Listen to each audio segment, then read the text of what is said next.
Chapter 381, I Fear You Will Die Inside Plus, Turn Off Reset. That day, Xuan met with Xianxia and Wei Ji. Xianxia brought several unsettling pieces of news. The first was that the tree roots had become even more numerous. At first, they had only appeared around the city, but now they were visible everywhere. Although the newly sprouted roots were still weak, they grew at an astonishing rate. In just a day or two of neglect, they would become incredibly tough. Even the spells of nascent soul cultivators could not harm them in the slightest. The second piece of news was even more disturbing. These roots had begun to control corpses. I specifically brought one with me, Xianxia said gravely, tossing something onto the ground. Xuan focused on it. It was pitch black, small in size, and covered in scales, nether crocodile. However, this nether crocodile had a massive sword wound across its waist, splitting its body clean in two. Yet now, a thin root had begun to wriggle through the cut, sewing the two halves back together like a fine thread. The dead nether crocodile stood again, revived by the roots. Its aggression was even fiercer than before. No sooner had it landed than it lunged viciously at Wei Ji. Xianxia was prepared. With a sharp pull of his chain, he tightly bound the strange creature. This is what other cultivators have seen too, Xianxia said in a low voice. They call these creatures wood corpses. These wood corpses are highly aggressive, far surpassing ancient beasts in their bloodlust. They attack without hesitation, showing no fear of anyone. See the novelfire.nt website on Google to access chapters of novels early and in the highest quality. Xuan nodded slightly. This must be the work of the Taotai tree controlling the corpses. Its purpose, perhaps to use these wood corpses to absorb more nutrients. The nether crocodile, now under the control of the Taotai tree, had only the strength of a golden core cultivator in its resurrected form. But as time passed, its power might grow stronger. Xianxia raised 3 fingers and spoke somberly. The third piece of news, Heaven 3 City has vanished, and a pitch-black palace now stands in its place. Wei Ji added, we went to observe from a distance. The palace exudes a sinister aura, its presence is unmistakably linked to the demonic path. Xuan's mind wandered as he considered their words. Recalling the events in Heaven 3 City, a sense of lingering dread filled him. He had no doubt that this sudden appearance of the Dark Palace was connected to the old monster. Wei Ji couldn't help but mutter, that Dark Palace, it's clearly the work of a demonic giant. If we could find something inside. He displayed a look of longing. The treasures left behind by demonic giants, be it techniques, secret arts, pills, talismans, or magic treasures, were all invaluable. Even the inheritance of the demonic path itself was a rare and precious find. How could he not be excited? However, Xianxia did not lose his composure. Even if there were treasures, one still needed the life to claim them. When the Nether Dao Sect's ghost palace emerged, his elder brother, Shang Tianjue, had used this very tactic to absorb the souls and flesh of countless cultivators. As someone who had been through it, he would not rashly venture into an unknown place. Who knew whether they were walking into a treasure trove brimming with riches, or a blood-soaked mouth waiting to devour the unwary? If you spot this tale on Amazon, know that it has been stolen. Report the violation. So, what about it, Sect Master? Will you go? Wei Ji asked eagerly. Xuan shook his head. I'm not skilled in combat spells. I won't be going. Wei Ji was taken aback. It's fine to lie to your buddies, but don't lie to yourself. He couldn't help but ask again, really not going? Xuan replied firmly, not going. I truly am not good at fighting. Wei Ji's expression tightened in disbelief. If you're not good at combat spells, what does that make me? Should I just find a rock and bash my head into it? Xianxia couldn't help but study Xuan for a moment, a thoughtful look in his eyes. He suddenly spoke. Both Heavenly River True Master and Tian Mozi Daoist plan to enter that dark palace. We shouldn't get involved. Better not end up as stepping stones for them. Fellow Daoist Wei, you shouldn't go either. Wei Ji was taken aback. But I want to go. I'm not like the two of you, my talent isn't as good. If I want to break through to deity transformation, I need to seize every opportunity. Xianxia shook his head. You cannot go. I fear you will die inside. Wei Ji stared, stunned. Why won't you go, but still won't let me go? Afraid I'll die inside? Since when did you suddenly care so much about me? How oddly heartwarming. Xianxia said calmly, if you die in there, who will repair the damaged puppets? Wei Ji sighed. I knew it. In the end, after Xianxia persuaded him with both reasoning and emotion, Wei Ji reluctantly chose to stay behind at the base, avoiding this perilous venture. The medium spiritual stone mine. Senior brother, so many people are going, shouldn't we join them? Kong Jia asked, puzzled. Shangguan he shook his head firmly. We absolutely cannot go. Kong Jia couldn't help but speak up. That dark palace is clearly the work of a demonic giant. If a demonic cultivator gets their hands on the inheritance, won't we be in danger?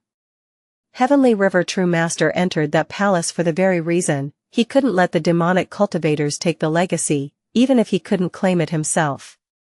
Shangguan he shook his head again. Remember this, only those who know how to conceal their brilliance and bide their time can survive until the very end. We don't go now, but that doesn't mean we won't go in the future. Kong Jiao blinked, seemingly understanding his words. Shangguan he continued, however, others may have the same thoughts, so we must act. We must pretend that we're really not going. The cold ironwood forest. I plan to venture into it. Who knows, there may be some gains. If I can obtain a deity transformation spiritual item, this life will have a real chance at the deity transformation path. Fellow Taoist Shiman, would you be willing to join me? Xiao Xian's eyes gleamed. Shiman Chongqing shifted uneasily, finally offering a wry smile. I have always loved the way of tea, not combat. I will not go. If fellow Taoist Xiao survives, I will lend you a helping hand. Xiao Xian nodded solemnly. All right, I will go. The same scene unfolded across the heavenly metal battlefield. Some were eager to go, others were reluctant. Some truly did not wish to go. Others pretended reluctance, secretly hoping to reap the rewards from the back. However, both the deity transformation cultivators, Heavenly River True Master and Tian Mozi Daoist, had coincidentally entered the Dark Palace. For them, maintaining their deity transformation cultivation was becoming increasingly difficult. If they fell back to the nascent soul stage, they would be no different from other cultivators. At that point, there would be no trace left of their deity transformation aura.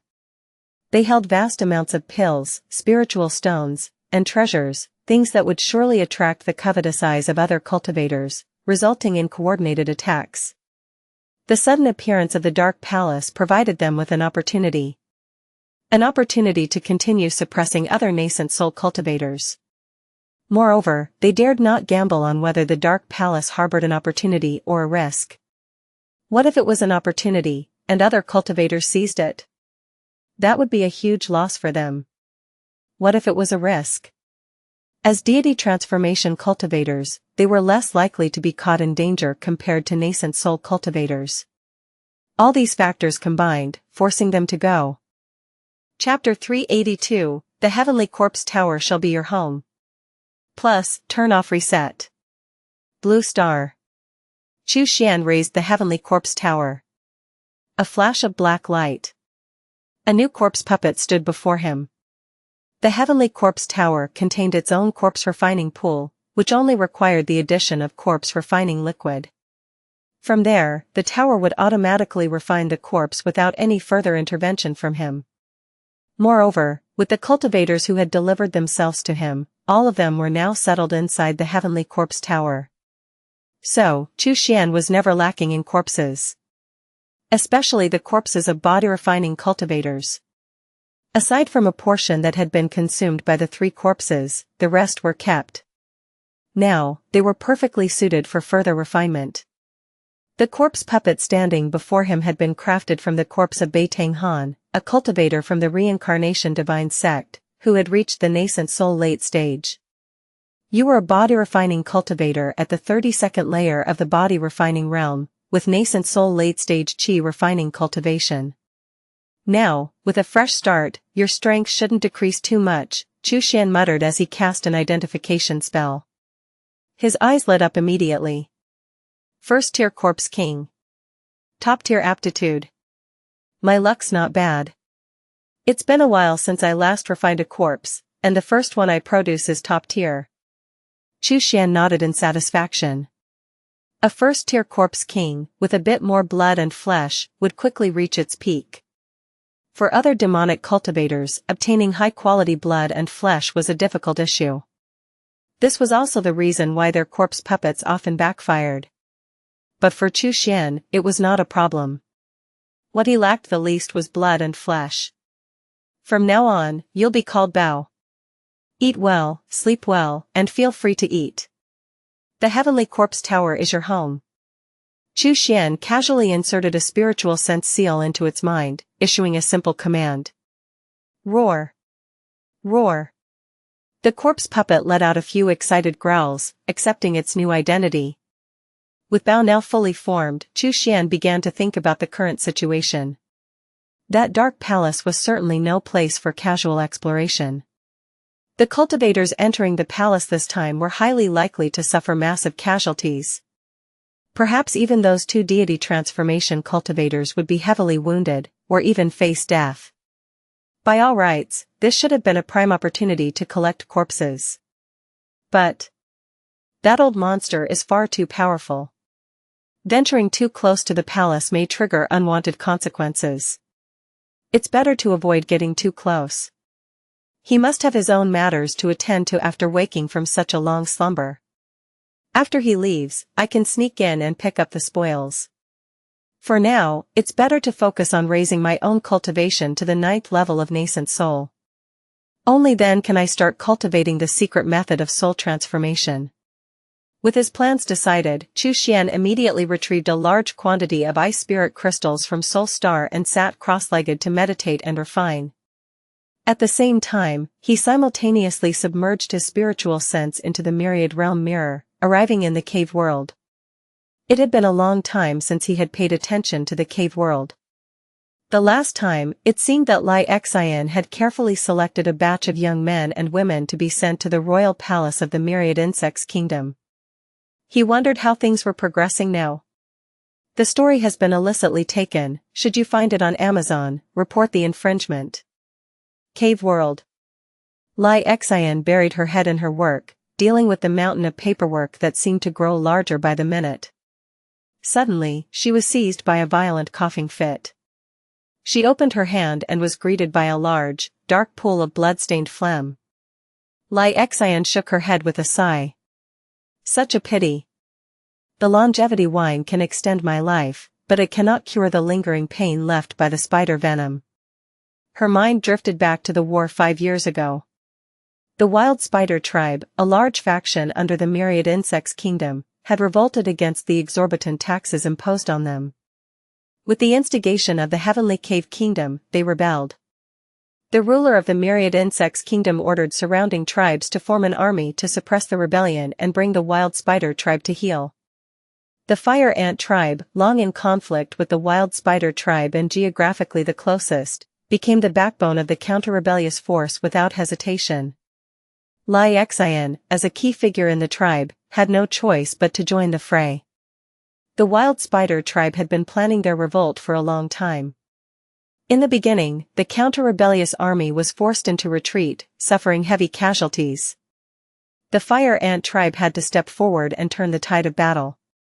After much struggle, they finally delivered a crushing blow to the wild spider tribe, and the counter-rebellious army shifted from defense to offense. However, things took a turn for the worse when the fire ant tribe's insect masters attacked a mid-sized tribe under the wild spider tribe's control.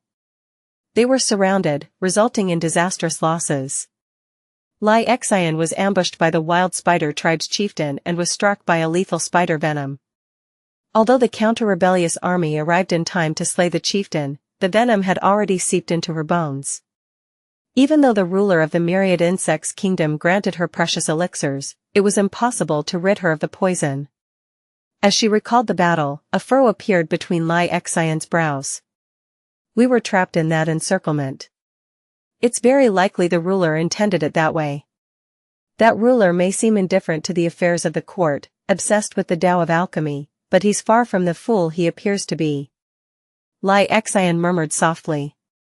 It's time to decide on a successor. I can't allow the tribe to fall into endless disputes over the position of chieftain, as my father did when he suddenly passed. She paced back and forth in her room, and after a moment, wrote 2 letters. Sir, the novel, fire.net website on Google to access chapters of novels early and in the highest quality. She then spoke in a low voice, come in. At once, a figure entered the room, kneeling before her. What orders do you have, elder? After the merger of the Fire Ant tribe and the Holy Ant tribe, both tribes were jointly managed by the chieftains of the Fire Ant tribe, Li Qing, and the Holy Ant tribe, Xingyin. Xian had been promoted to the position of Grand Elder of the Fiery Holy Ant tribe. Xian spoke calmly, deliver these 2 letters to the royal palace and personally hand them over to Li Xiao and Li Qin. If the royal guard wishes to inspect them, let them do so. Understood, I will deliver them immediately.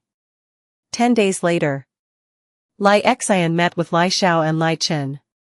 Li Xiao, with his exceptional looks, physique, talent, and intellect, had been favored by many royal princesses. In the end, the ruler of the myriad insects kingdom had betrothed him to the most beloved of the 3 royal princesses. Li Qin, on the other hand, had been very close to the 9th princess, and they were soon to marry. Xian scrutinized the 2 men before her. Li Xiao was still tall and handsome, his demeanor as carefree as ever, unchanged from his younger days. Li Qin, on the other hand, retained his delicate, scholar-like appearance. No one could ever tell what thoughts were hidden behind his lowered gaze. Xian studied them both for a long while before finally speaking. Shower, Chun'er, I'm getting old. The position of chieftain of the Fiery Holy Ant tribe, which of you is willing to take it? Both Li Xiao and Li Qin were astute individuals. They had long known that Li Qing and Xingyin were mere puppets. The true ruler of the Fiery Holy Ant tribe was none other than the Grand Elder, Xian. Whoever became chieftain was a matter of Xian's will. Li Xiao and Li Qin exchanged a glance. Li Xiao thumped his chest and declared loudly, though I have entered the royal palace, if you need me, I will return at once. Li Qin, however, did not respond immediately. Instead, he asked, if we take over the Fiery Holy Ant tribe, what is it that you need from us? Xian regarded him with approval, pausing for a long while before answering deliberately, do you believe, in this world, there is a way to enhance insects? Li Xiao and Li Qin both froze for a moment. Enhance insects? Li Xiao shook his head firmly. Li Qin, however, nodded thoughtfully. The world is vast, and there are many wonders. I believe it is possible. Xian smiled faintly. Do you believe, then, that there is a method to prolong life? This time, both men shook their heads. Xian took out a shattered mirror, speaking calmly, this contains everything. Methods to enhance insects, methods to prolong life, and even, the method to open additional insect orifices. Li Xiao and Li Qin's breath caught in their throats. A method to open additional insect orifices? Was this some kind of ancient scripture? In all 3 of the great tribal nations, such a technique could not possibly exist. Xian saw the disbelief in their eyes. She spoke calmly, when I first began, I only had 2 insect orifices. Now, I have 4, becoming a platinum insect master.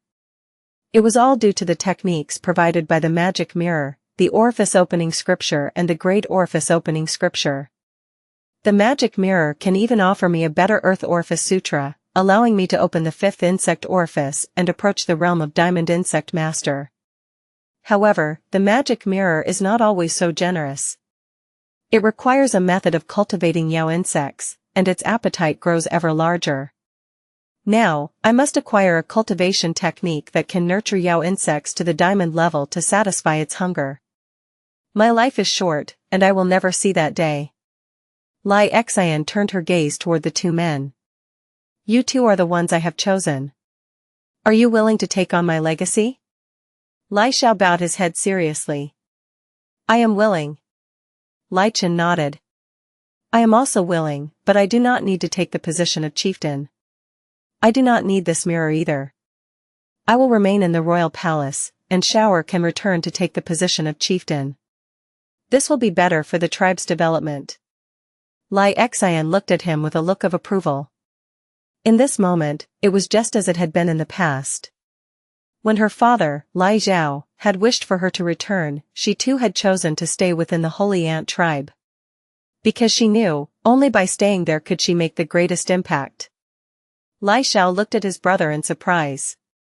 You don't want such a valuable thing as the mirror? Lai Chen smiled. I fear I may not be able to control it, and it would lead me instead. cthnovelfire.net * website on Google to access chapters of novels early and in the highest quality.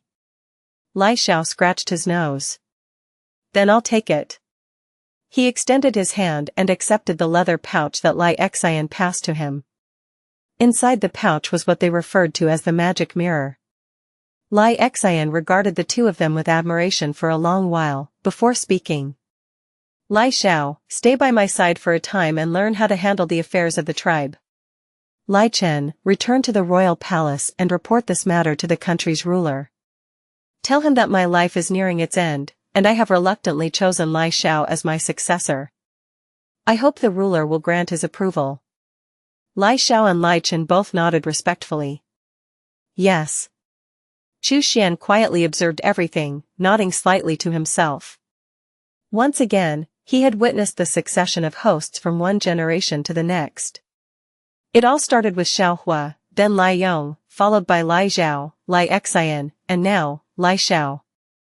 As he thought back, a small smile tugged at his lips. Xiaohua had truly been underwhelming. Despite having such a hard-working and selfless old grandfather by his side, he had barely made any progress. Now, with Xian having already chosen her successor, Xuan did not involve himself further. He withdrew his spiritual sense and turned his focus inward. The Black Palace would likely yield no results in the short term, so he could use this time to focus entirely on breaking through to Nascent Soul, level 9. The seasons passed, and in the blink of an eye, 20 years had passed since his arrival on Blue Star. For all that time, Xuan had remained in seclusion within the cave's training room. The floor of the room was covered in large spirit stones, so many that it seemed the entire floor had been embedded with them. Even the deity transformation cultivators like Heavenly River True Master and Tian Mozi Daoist would gasp at such extravagance. It was undeniably lavish. Unauthorized duplication, this narrative has been taken without consent. Report sightings. Yet, despite sitting motionless for 2 decades, Xuan's body had not accumulated a speck of dust. With his cultivation level, he had long since transcended such trivial concerns. A small bit of dust would never touch him. At a certain moment, the aura within Xuan's body suddenly surged, rising at an alarming rate. It was like a volcano, built up over millennia, suddenly finding an outlet to release its pent-up energy. In an instant, the aura exploded forth, surging uncontrollably. Boom! In this very moment, his energy soared through the roof, breaking through the final barrier without any surprise. Nascent Soul, level 9. His eyes snapped open, revealing a look of deep satisfaction. Finally, he had reached Nascent Soul, level 9. At last, he could begin training the secret technique of the soul transformation method. Xuan immediately took out a jade slip embedded with spiritual sense. This jade slip contained the 3-turn soul transformation secret method. This method required a symbiosis between the ghost shadow worm and nascent soul. Through the worm's 3 stages of transformation, nascent soul would be condensed, thus increasing the chances of breaking through to deity transformation. However, the ghost shadow worm was an ancient, rare insect that fed on shadows. It was likely extinct by now, lost to the annals of history. Xuan had, however, acquired a cocoon of the ghost shadow worm during a trading session at the Cold Ironwood Forest Market from Kongjia. It had yet to hatch, and he had been waiting for the right moment. He took out the purple-black cocoon and began to channel his spiritual chi into it to hasten its maturation. Before long, a plump, purple worm no larger than a thumb wriggled out of the cocoon. Its small eyes warily observed Xuan. Xuan pressed a drop of his essence blood into the air, and the ghost shadow worm immediately scurried over to devour it. In a short time, the worm lay contentedly in the palm of Xuan's hand, no longer on guard at all. Xuan casually summoned a zombie, bringing it before him. As the sunlight fell upon the zombie, its shadow stretched across the ground. At that moment, the ghost shadow worm sprang into action, leaping with remarkable speed and began voraciously devouring the zombie's shadow. Such a tiny creature, yet it consumed most of the zombie's shadow in one go. It was quite strange, really. The zombie, once lively and moving, now appeared wilted and drained, much like a cucumber deprived of water, sagging lifelessly. Your bloodline might not be as pure as the ghost shadow worm's, but it still carries its essence, Xuan murmured, watching the worm devour the shadow. Even if it can't increase the success rate by the threefold stated in the soul transformation method, even a 1 or 2% increase would still be a significant gain. He gently petted the ghost shadow worm, feeling a sense of profound hope within his palm. It was not just a worm, this was the key to his breakthrough into deity transformation. Eat as much as you like, feast to your heart's content. There are more shadows here than you can consume, and no righteous cultivator will come to stop you, Xuan said with a faint smile. The worm seemed to understand his words and devoured the shadow with even more enthusiasm. Not long after, the zombie's shadow was completely consumed. With a dull thud, the zombie collapsed to the ground, its body intact but devoid of any breath or life. Xuan waved his hand, and one of his corpse puppets swiftly approached, lifting the lifeless zombie and tossing it into the zombie farm. He immediately brought in another lively zombie to replace the last one. The ghost shadow worm eagerly continued to feast on the fresh shadow, clearly reveling in its meal. It felt like it had stumbled upon a paradise of worms. Xuan nodded in satisfaction. This method provided a new, practical use for zombies, truly a case of making the most out of everything. The ghost shadow worm continued to consume the shadows of 300 zombies before finally showing signs of weariness and pausing. A day passed, and the worm began to excrete a violet-colored, viscous substance from its mouth, preparing to form its cocoon. Xuan was elated. He immediately surrounded the worm with his spiritual chi and placed it in his dantian, fusing it directly into his nascent soul. The worm was confused. "I want to cocoon," it thought, "why have you stuffed me here?" But it couldn't make sense of it, so it simply decided to continue with its task. As it continued excreting the substance to form its cocoon, the fact that it had merged with Xuan's nascent soul meant that the entire nascent soul was also encased within the cocoon. Thus, the first step of the 3-turn soul transformation secret method had been successfully achieved. Now, it was only a matter of waiting for the worm to break free from its cocoon. Once it did, Xuan's nascent soul would undergo its first refinement. Not only would the form of the nascent soul grow larger and more solid, but the potency of the nascent soul essence it released would also slightly increase. In the heavenly metal battlefield, Xuan took a single step and returned to the Great Spirit Stone Mine. He inhaled deeply and immediately felt the concentration of spiritual chi drop again. It had fallen to about 1% of its original level, nearly matching the spiritual chi concentration of Blue Star. In such an environment, a cultivator's spiritual chi would drain away quickly. The higher the cultivation, the faster the depletion. It was like a diffusion effect, spiritual chi naturally flowed from areas of higher concentration to lower, seeking balance between the internal and external environments. It was likely that most nascent soul cultivators had already fallen back to the golden core stage, or even lower. Xuan couldn't help but imagine the sight of nascent soul cultivators whose powers had regressed to the foundation establishment stage. It was hard to fathom how they would fare.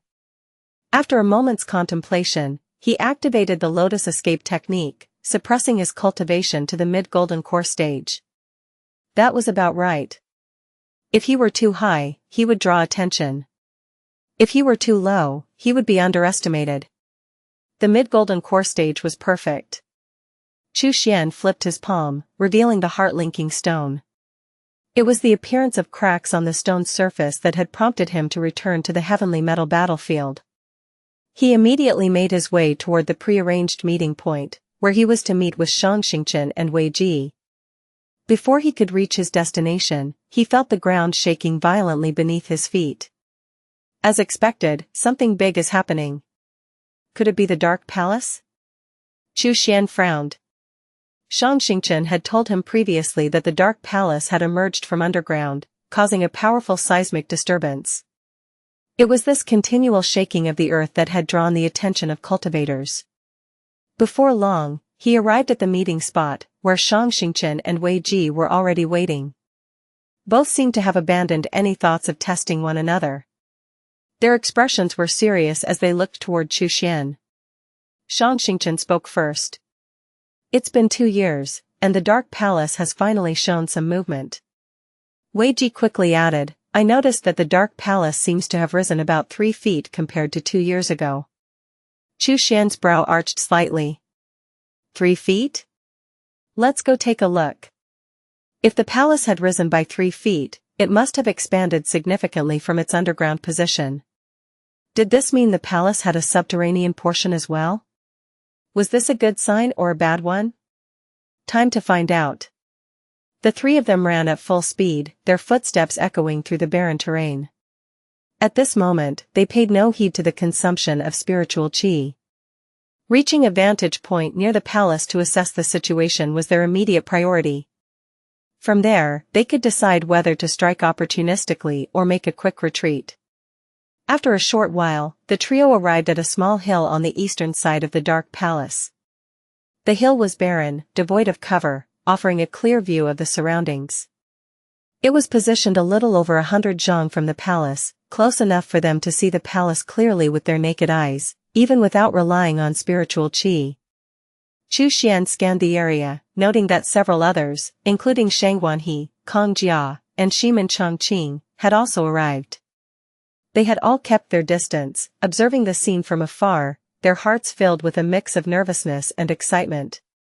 It was akin to a groom waiting to enter the bridal chamber, yet unsure what his bride would look like. Would she be gentle and delicate, or would she have a broad frame and sharp features? This tale has been unlawfully lifted from Royal Road. Report any instances of this story if found elsewhere. Xuan focused on the Dark Palace for a long moment, then murmured, this palace is indeed rising from the ground at a visible rate. Xianxia and Wei Ji exchanged a glance, their expressions full of doubt. They couldn't make sense of what was happening either. Moments later, the heavy stone doors of the Dark Palace suddenly creaked open. Figures seemed to have been waiting for this moment, as they shot out from the palace as if propelled by some unseen force. At the forefront were Heavenly River True Master and Tian Mozi, followed by several nascent soul cultivators, Xiaoxian, Suju, Dongqi, and others. However, these figures appeared somewhat disheveled, and their usual majestic bearing was nowhere to be seen. Especially Heavenly River True Master and Tian Mozi, both were covered in rags, their robes torn and bloodied. Their appearances gave no hint that they were once mighty deity transformation cultivators. Their auras had clearly plummeted, now closer to the early nascent soul stage. Xuan observed their expressions carefully. There was fear in their eyes, something was pursuing them, forcing them to flee. Then, a monstrous ghostly hand suddenly shot out from the darkness. This hand was enormous, stretching over 20 zhang in length. It was thin and skeletal, covered in a deep, unsettling black. Its fingers were adorned with needle-like hairs, like steel needles jutting out. The nails were longer than an entire finger joint, and the spaces between its fingers were filthy, indicating it hadn't been cleaned in ages. The palm of the hand seemed to possess an immense pulling force. No matter how Suju and Dongqi struggled to escape, they couldn't evade its reach. With a single motion, the ghostly hand clenched around them. Crack! Both were immediately crushed, their bodies shattered into nothing. The hand casually tossed their remains into the dark palace. A chilling, spine-tingling sound followed, an awful crunching noise, as if the body parts were being chewed. Every cultivator present could hear it clearly, the sickening sound reverberating in their minds. Heavenly River True Master and Tian Mozi, their faces pale, finally seemed to relax slightly. As long as the ghostly hand didn't attack them, they were safe, for now. Neither Tian Mozi nor Heavenly River True Master dared to hesitate for even a moment. They expelled nascent soul essence in quick succession, hoping to speed up their escape. However, as they did, their faces visibly paled, wrinkles deepened, and the toll of overexerting themselves became painfully apparent. Just as they thought they might have a chance to break free, a thick, oppressive stench of death suddenly swept from the depths of the dark palace. In the blink of an eye, it expanded to cover 100 zhang radius, leaving the air heavy and suffocating. Tian Mozi and Heavenly River True Master's expressions shifted immediately. They hadn't managed to escape yet. Then, a chilling, mocking laughter echoed from within the palace. Deity transformation cultivators are far more appetizing than nascent soul cultivators, the voice sneered. How could I let you escape? The deathly energy coalesced into a monstrous net that stretched across the sky, descending upon them with crushing force. Tian Mozi's face paled even further.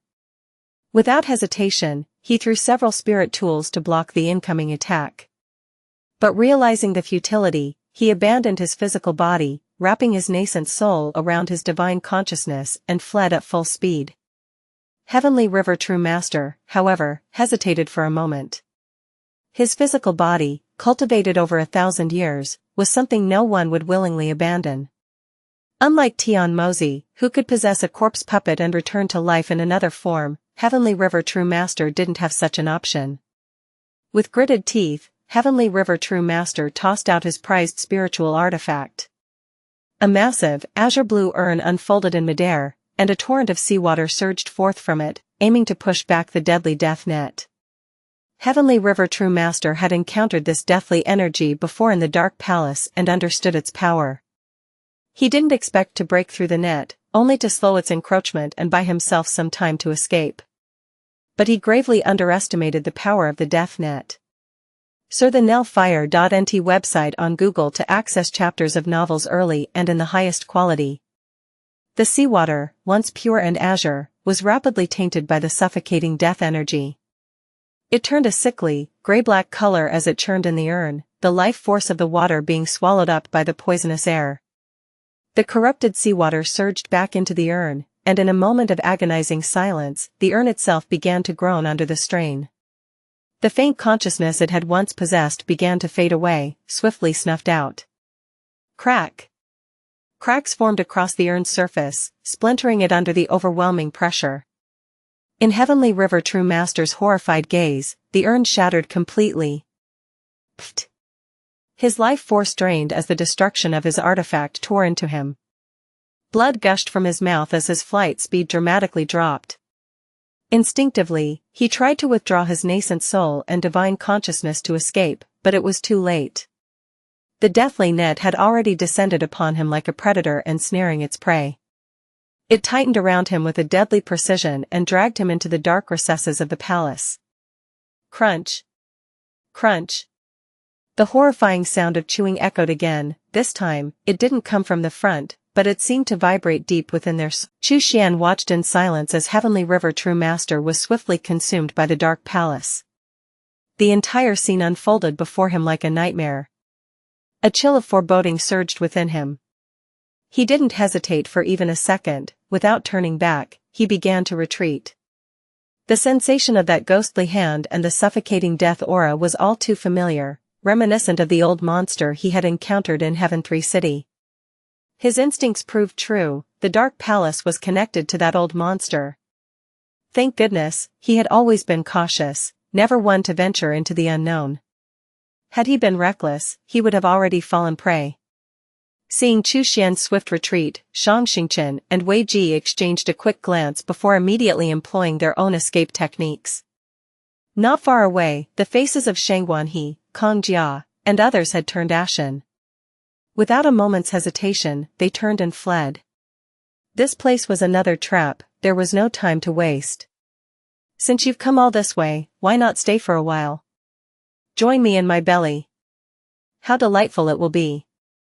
The voice that echoed from the dark palace was grotesque, a chilling, malicious laugh that sent shivers down the spine.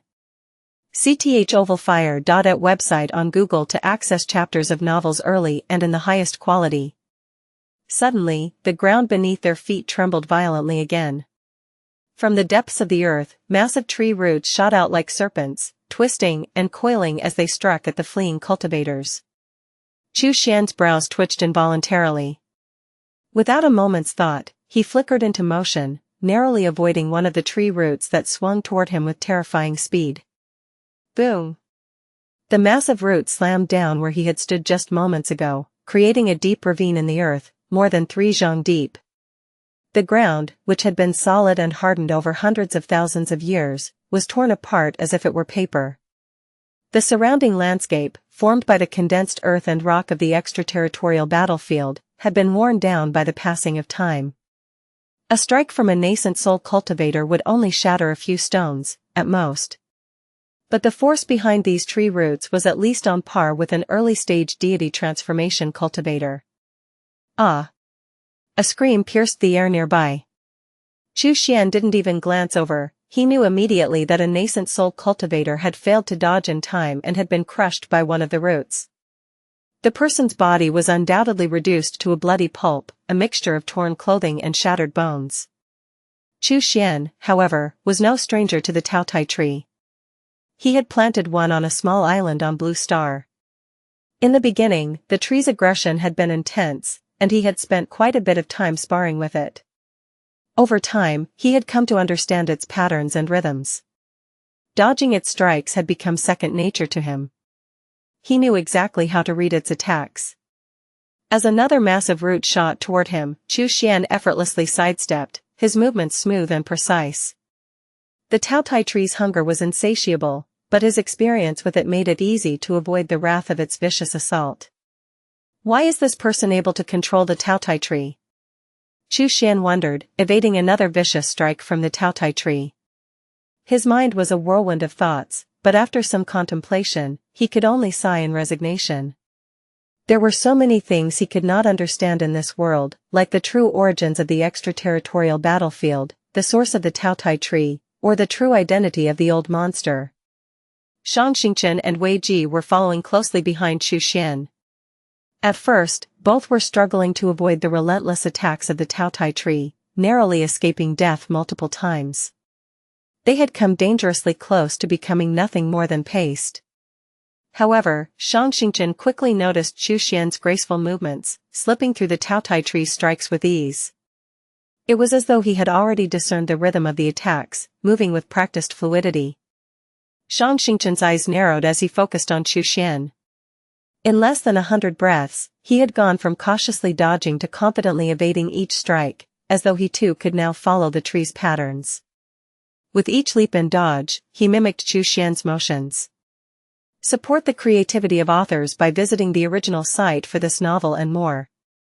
Wei Ji was suddenly flung into the air by a shockwave generated by a Taotai tree root. Spitting dirt from his mouth, he looked on in awe as Xuan and Xianxia moved with the elegance of dancing dragons, effortlessly weaving between the roots. His jaw dropped in astonishment. "Teach me!"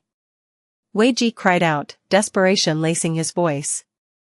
Xianxia didn't look back but called out loudly, "If you can see the rhythm of the Taotai tree's attacks, you'll survive."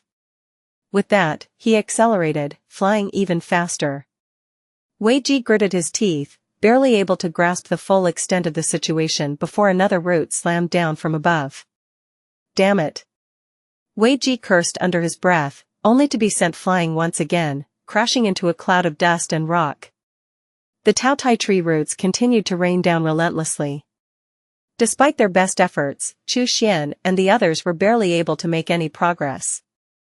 Instead, they found themselves surrounded by a growing number of dark shapes. Xuan's heart sank as he recognized what they were. They were the wood corpses, foul, reanimated husks of the dead. Among them were the dreaded nether crocodiles, the dark nether hawks, and various other demonic beasts, not to mention the fallen cultivators. These wood corpses had been hidden within every stone, buried beneath every inch of ground, and now, like hungry beasts smelling blood, they surged forth with ravenous hunger, intent on devouring everything in their path. Xuan gritted his teeth and raised his hand. The ice god pillar shot up, a towering column of frozen power, smashing through the nearest wood corpses and sending them flying in all directions. But Xianxia wasn't so fortunate. His surroundings were flooded with even more wood corpses, over 60, to be precise. Among them was a particularly menacing figure, one that had once been a deity transformation cultivator, now reduced to a soulless corpse. This one, no doubt, had fallen in the long and bloody years of the heavenly metal battlefield, and now it was under the control of the Taotai tree. The situation was becoming more dire by the moment. The Taotai tree was not just a simple enemy, it was a malevolent force that had manipulated the dead, drawing from a pool of ancient corpses to form a terrifying army. Even the best of them, cultivators at the deity transformation stage, had become little more than pawns, caught in a web they could not escape. Xuan's mind raced, but his focus remained sharp. The ice god pillar was a potent weapon, but it was only a temporary measure. If they didn't find a way to break free from the Taotai tree's control, they would soon be overwhelmed by the sheer number of wood corpses closing in on them. Xianxia's expression changed slightly. Without hesitation, he summoned 2 small shields, magic treasures, to block himself. Pouring his spiritual chi into them, he shouted, "Sect Master, save me." Xuan, however, ignored the plea and continued to fly forward. Xianxia gritted his teeth, pouring even more spiritual chi into the shields as he cried out once again, "I'll give you the formulas for the Great Soul Spirit Pill, the Boiling Blood True Pill, and the Focus Spirit Pill. I'll also give you the inheritance of the Supreme Bliss Pill King." At this, Xuan abruptly stopped, turned around, and shot back toward him. "Ah, fellow Taoist Xiang, your call for help was too soft. I didn't hear it properly. I'm coming now, fellow Taoist Xiang, hold on." Xianxia couldn't help but grit his teeth in frustration. His situation was becoming increasingly dire, and yet, Xuan's nonchalant tone seemed to add salt to the wound. Xuan stretched out his hand, and the ice god pillar rose suddenly, slamming into the wood corpses before him, sending them flying. Around him, the evil soul chain whirled, felling everything in their path. The evil soul chain coiled like a giant black serpent, strangling any wood corpses that attempted to approach. The steel wires, invisible to the eye, sliced through the corpses with terrifying precision, tearing them into dozens of pieces. In that moment, Xuan displayed an astonishing level of lethality. Everywhere he passed, the ground was littered with the scattered limbs and shattered bodies of the wood corpses. One particularly powerful wood corpse, with strength rivaling that of a deity transformation cultivator in the early stages, roared and swung its fists toward him. Xuan didn't even consider fighting it head-on. Instead, he expelled nascent soul essence, performing a quick teleportation to the left. "Great Extinguishing Thunder Fist!" Xuan shouted as his fist erupted with immense power, obliterating the wood corpses in front of him and tearing open a gap. Without hesitation, Xianxia tossed a spiritual sense jade slip toward Xuan, then followed, flying at top speed. He knew exactly what Xuan was after, and the situation left him no room to delay. Xianxia could tell that although he still had the Chapter 386, the Verdant Blood, Unyielding Heart Method plus, Turn-Off Reset. On the other side, Shangguanhe and Kongjia were also desperately fleeing, evading the strikes of the Taotai tree roots and the attacks of the wood corpses. They were not like Xuan, who seemed to have an intuitive grasp of the Taotai tree's attack patterns. They had to dodge when possible and block when they couldn't avoid the strikes. Every time they were forced to defend, they had to expend nascent soul essence, defensive magic treasures, defensive spells, and talismans. After a series of evasions, their strength was nearly depleted. Kongjia was luckier, suffering only superficial wounds, but Shangguanhe's situation was far more dire. A long tree branch had pierced through his abdomen. As he tried to pull it out, he found that it had somehow rooted itself deep within his body, greedily siphoning his life force and blood. To make matters worse, during his escape, he had collided with a small space rift. Although he managed to avoid a fatal blow to his head, his right arm was severed at the shoulder by the rift, leaving it dangling uselessly. As they continued to flee, a massive wave of wood corpses surged toward them. Kong Jia, who was positioned ahead, had a chance to escape. However, Xuan he was trapped in the midst of the corpses, and with his severe injuries, no matter how much he struggled, there was no way for him to break free from the encirclement. "Senior brother!" Kong Jia called out without hesitation, turning back to rescue him. Xuan he spat out a mouthful of blood, which splattered in front of Kong Jia. "Fool," he cursed. "You can run, so why are you coming back to save me? Don't you fear that I'll use you as a human shield to escape?" Kong Jia froze, unsure how to respond. He had never considered that possibility. When he was still a child, he had joined Xuan He's sect. From the time he became a Foundation establishment cultivator, to the present as a Golden Core cultivator, Xuan He had always been his mentor. They had worked together closely, and Kong Jia had never once thought that Xuan He would sacrifice him without a second thought. Seeing the confusion in Kong Jia's eyes, Xuan He sighed deeply. "Little Jia," he said softly. "I had intended to teach you slowly, but there's no more time." He paused, looking at his disciple one last time. "I will teach you the last rule on the path to immortality. To save others, you must first save yourself. If you can't even escape safely yourself, how can you save anyone else?" With a roar, Xuan He's spiritual chi reversed, causing his body to inflate rapidly, as if he were about to explode.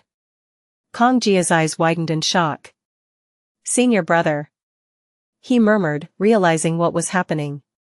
As a disciple of the Fiery Sky Cloud Pavilion, he was familiar with the technique. Under normal circumstances, a nascent soul cultivator might self-destruct in a desperate situation. But the Fiery Sky ancestors had discovered a method that allowed not just the self-destruction of the nascent soul but also the explosion of the soul, vitality, and cultivation, amplifying the destructive power to its peak. The founder of Fiery Sky Cloud Pavilion had named this technique the Verdant Blood, Unyielding Heart Method. "Remember my words, and live well." Xuan He laughed loudly, his body disintegrating in a violent explosion. Boom! The earth-shattering sound of the explosion reverberated through the air. Everything within a 30 zhang radius, the wood corpses, the rocks, the soil, was obliterated into dust, ground into fine powder as small as rice grains. This narrative has been unlawfully taken from Royal Road. If you see it on Amazon, please report it. Kong Jia was protected by a force left by Xuan He before his death, sending him flying far from the explosion's epicenter. Boom! Kong Jia wiped away the tears he hadn't realized had fallen. With determination, he unleashed his full speed and fled with all his might, using his escape technique to soar through the air. He swore to carry on the life his senior brother had sacrificed for, to live on and fulfill the final wish of the man who had once guided him in the path of cultivation. Within the pitch-black palace, a cold, indifferent gaze swept across its surroundings. When Luo Zhu caught sight of Chu Xian's retreating figure, he could not help but let out a soft, surprised sound. "That little brat, he's running pretty fast. If I want to kill him, it'll take quite a bit of effort." "Forget it. I woke up too soon. There are far too many forgotten memories. I can't afford to linger any longer. I must head to the eternal battlefield. Only there will I uncover the truth of what I must do." Suddenly, the dark palace began to ascend at an incredible speed. In the blink of an eye, the palace's base detached itself from the ground. This massive, pitch-black structure floated gracefully in midair, slowly drifting toward the edge of the domain outside the battlefield. The fleeing cultivators around them stood frozen in shock, their eyes wide with disbelief. Chu Xian, who had just obliterated the wood corpse that had charged at him, also witnessed this scene. He saw, too, that the base of the palace was wrapped in countless Taotai tree roots. Xianxia the novel, F.ir.at website on Google to access chapters of novels early and in the highest quality. As the palace soared into the starry sky, the surrounding Taotai trees emitted a mournful wail, as though they were being forcibly pulled from deep beneath the earth by the dark palace. Boom! Boom! Boom! The ground trembled once more. Xuan dared not delay. Without hesitation, he accelerated, knowing he had to leave immediately. Sure enough, deep trenches soon appeared across the land. Entire cities crumbled, and mining fields shattered, falling into the abyss below. However, nascent soul cultivators at least had the ability to fly, and few were unfortunate enough to fall into these deep chasms. Boom! Finally, a small grey tree was violently uprooted by the dark palace. The cultivators around them were stunned. A tiny tree, capable of triggering such a magnitude of earthquake? What sort of power did this little tree possess? The dark palace did not linger. It continued its ascent into the starry sky, quickly vanishing from sight. Xuan stared at the distant heavens, his gaze sharpening. He suddenly noticed several flickering points of light. Is this just my imagination? The starry sky of the heavenly metal battlefield is always unchanging. Why are there suddenly a few new lights? He was confused and shook his head, dismissing the thought for now. But then, his expression shifted, his brow furrowing as he scanned his surroundings. He realized that only a portion of the Taotai tree roots and wood corpses had stopped moving. The rest were still wreaking havoc, attacking any living being in their path. The Taotai tree, there's more than one?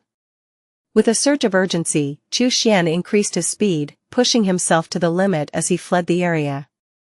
A cold snort echoed from within the dark palace. Interesting. A few little brats are hiding in the distance, waiting to harvest the Taotai tree?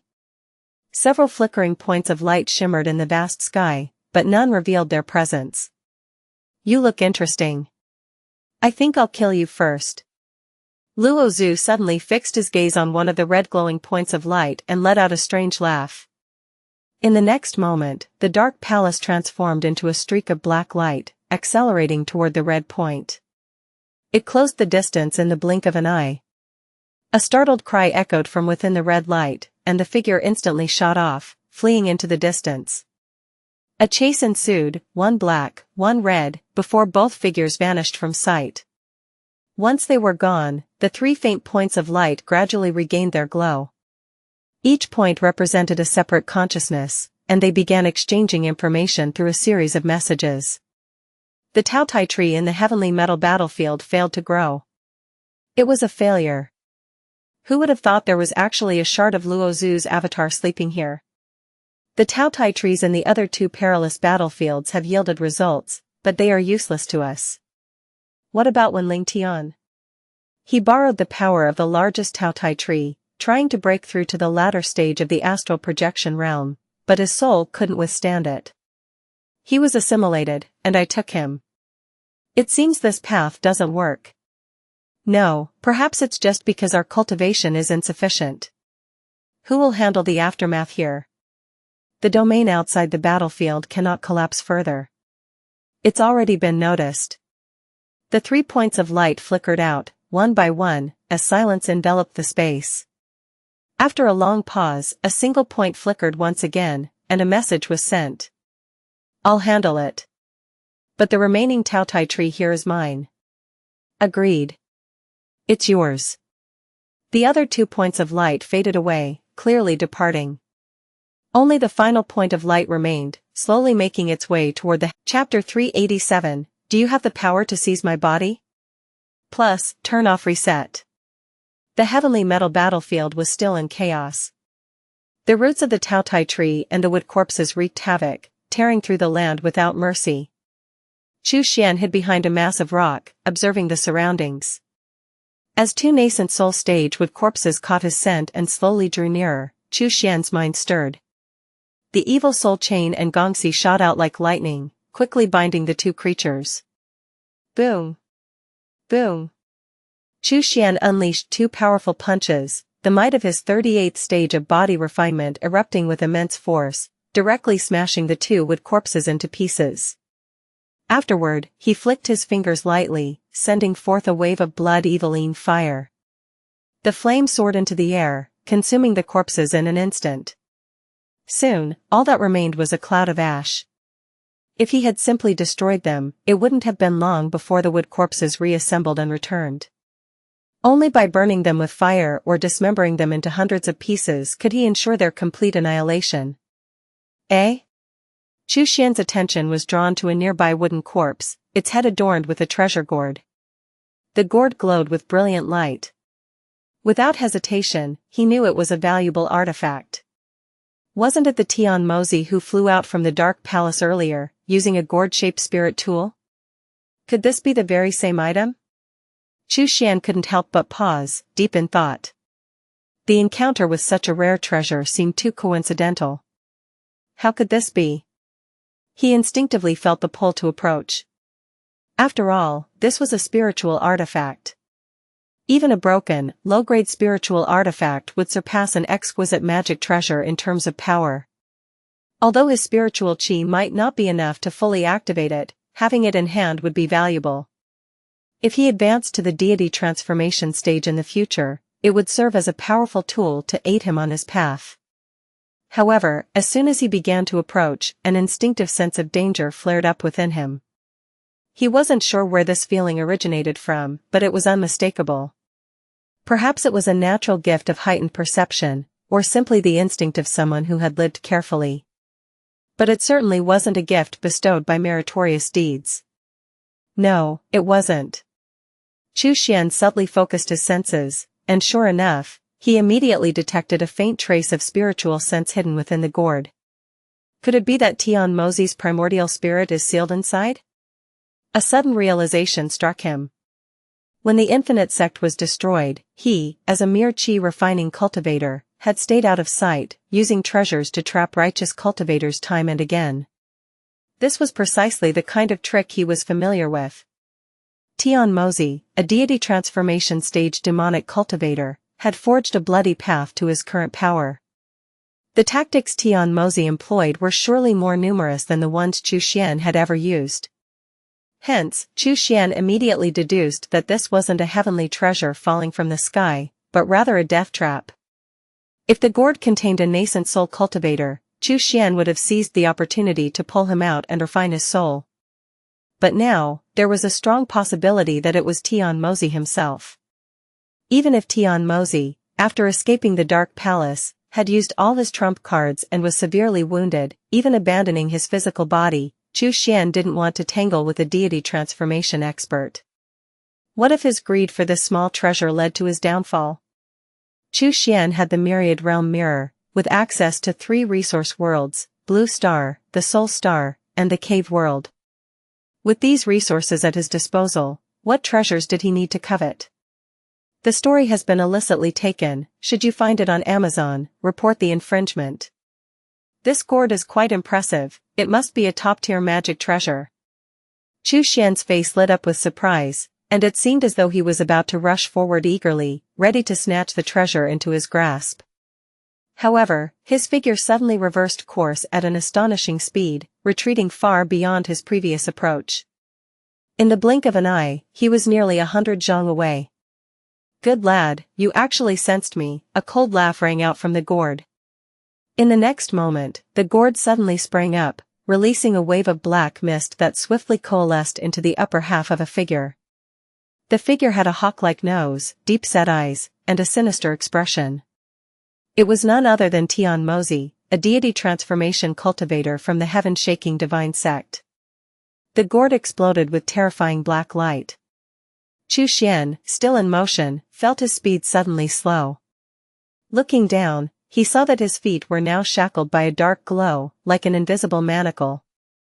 The black light spraying from the gourd instantly intensified the grip on his feet, drastically reducing his speed. Search the novelfire.net website on Google to access chapters of novels early and in the highest quality. When you entered within 20 zhang of the gourd, you were already affected, Tian Mozi's voice rang out, filled with malicious glee. "Think you can escape?" "Not a chance." Tian Mozi let out a cruel laugh. "My corpse puppets were destroyed, and I'm in need of a new body. You're a body refinement cultivator, just perfect for me to seize." Xuan's expression shifted slightly. He struggled, attempting to break free, but found that his body was being irresistibly drawn toward the gourd. It felt as though the gourd was pulling him in, a force beyond his control. I never sought conflict. Why force me into this? Xuan's eyes grew cold as he suddenly twisted his body and shot toward Tianmozi. Tianmozi paused for a moment, clearly surprised. Then, he broke into uproarious laughter. Good, good. You've got spirit. I like a junior like you. In that instant, Xuan's spiritual sense erupted like a torrent in his mind, and within the blink of an eye, two massive, chilling hands materialized and lashed out toward Tianmozi. Boom! The clash of spiritual senses was thunderous. To Tianmozi's shock, his spiritual sense, even though he was severely wounded from the Dark Palace's encounter, failed to crush Xuan's.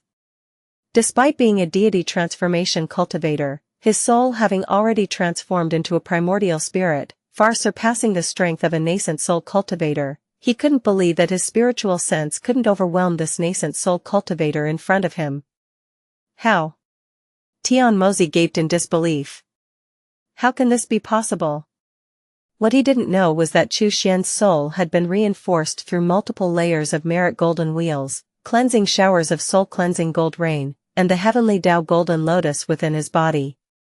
Xuan's soul had become incredibly strong, surpassing most cultivators of the same realm. Since the spiritual sense was derived from the soul, Xuan's spiritual sense was naturally formidable.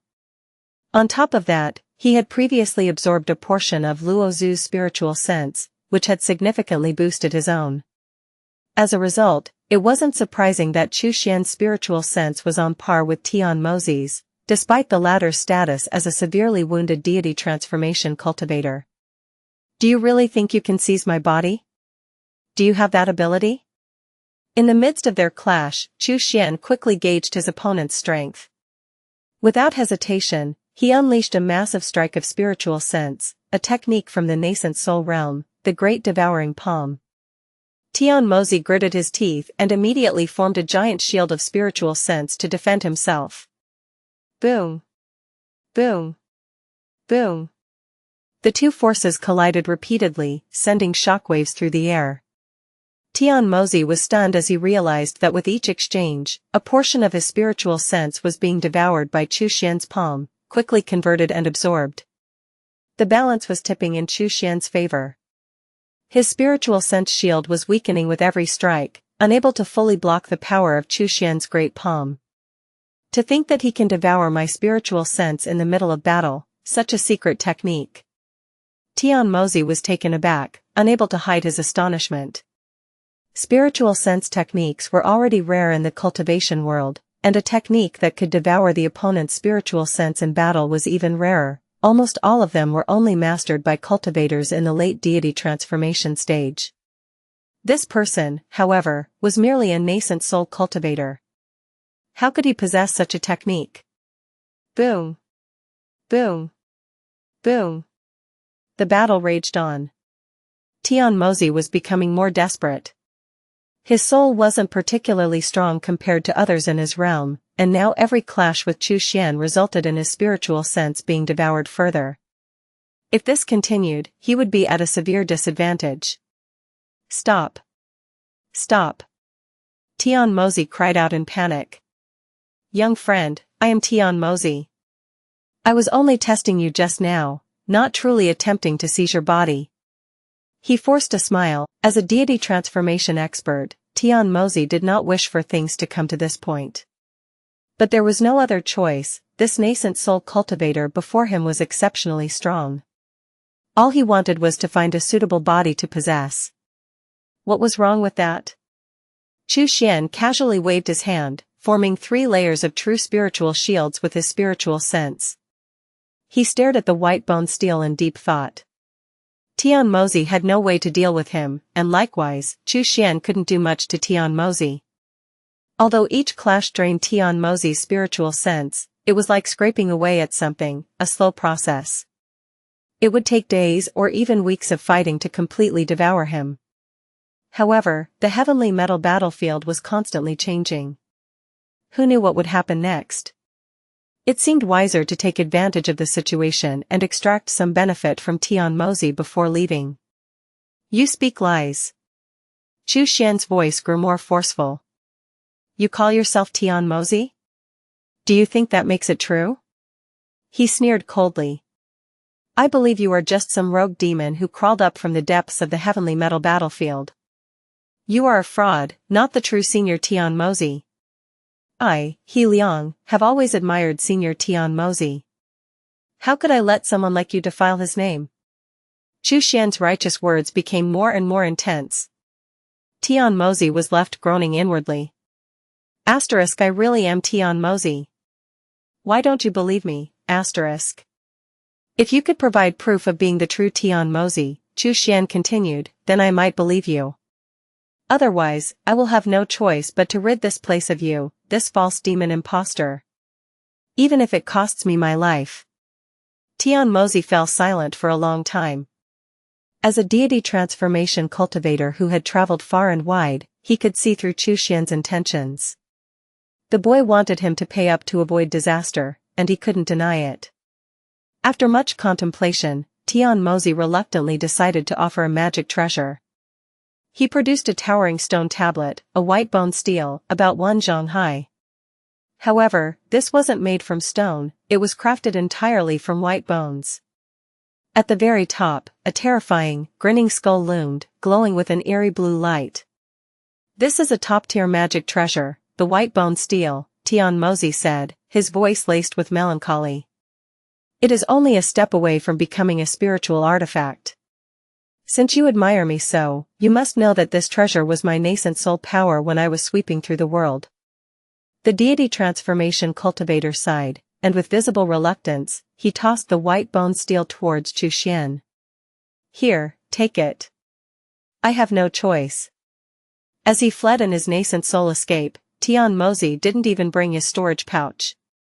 He had only quickly grabbed a few spiritual artifacts and magic treasures. Now, losing the white bone stele for no reason, he naturally felt a deep pang of regret. However, Chu Xian did not immediately take it. Instead, he let the white bone stele hover in midair, and the two of them fell into a strange silence. Young friend, you don't want it? Tian Mozi finally broke the silence. Chu Xian shook his head. I know well the history of the white bone stele that Senior Tian Mozi once wielded. However, this white bone stele could have come into your hands through another means. This story originates from a different website. Ensure the author gets the support they deserve by reading it there. Tian Mozi raised an eyebrow. What do you mean? Chu Xian's gaze grew sharper. You severely wounded the real Tian Mozi and seized the white bone stele. Tian Mozi's expression froze. I have already erased the soul blood mark from the white bone stele. Chu Xian nodded slowly, then wrapped the white bone stele in his spiritual energy and placed it into his storage pouch. Without hesitation, he turned and flew away. Before leaving, he tossed over one final remark. I still don't believe you are the real Tian Mozi. You are a demonic impostor. I, He Liang, will find the true Senior Tian Mozi and return this white bone stele to him. Tian Mozi was furious, nearly spitting blood. This brat was infuriating beyond measure. He Liang, I will remember you. Even if that name is fake, you'd better hope I don't catch you. Tian Mozi ground his teeth in frustration. This was the first time since his ascension to deity transformation that he had been robbed by a cultivator lower in rank than himself. The most frustrating part? This whole disaster was of his own making. I suppose I'll just stay here and wait for a weaker, luckier fool to cross my path, Tian Mozi muttered in irritation. On the other side, Chu Xian swiftly made his way back to the Great Spirit Stone Mine. The area around the mine was now teeming with Taotai tree roots, though fortunately, the mine hadn't been completely overrun by the wood corpses. However, upon inspection, he realized the spiritual stones here were nearly depleted. The remaining scraps were nothing more than small spiritual stones. It was almost mined out. As Chu Xian was about to return to Blue Star with the last of the spiritual stones, a sudden explosive noise echoed from the horizon. he stepped out of the mine and looked up at the sky. To his shock, he saw a giant hand made of earth and stone suddenly reach down and rip out a gray sapling. It was clearly the last Tautai tree sapling. Search *the Nelfer.net website on Google to access chapters of novels early and in the highest quality. Boom. Boom. Boom. The Tautai tree had deeply embedded roots, but the earth and stone giant hand wielded an immense force. No matter how much the Tautai tree struggled, it was futile. The sapling was being slowly extracted from the ground. The ground once again trembled under the might of the uprooting. Finally, with a loud crash, the Tautai tree was fully uprooted.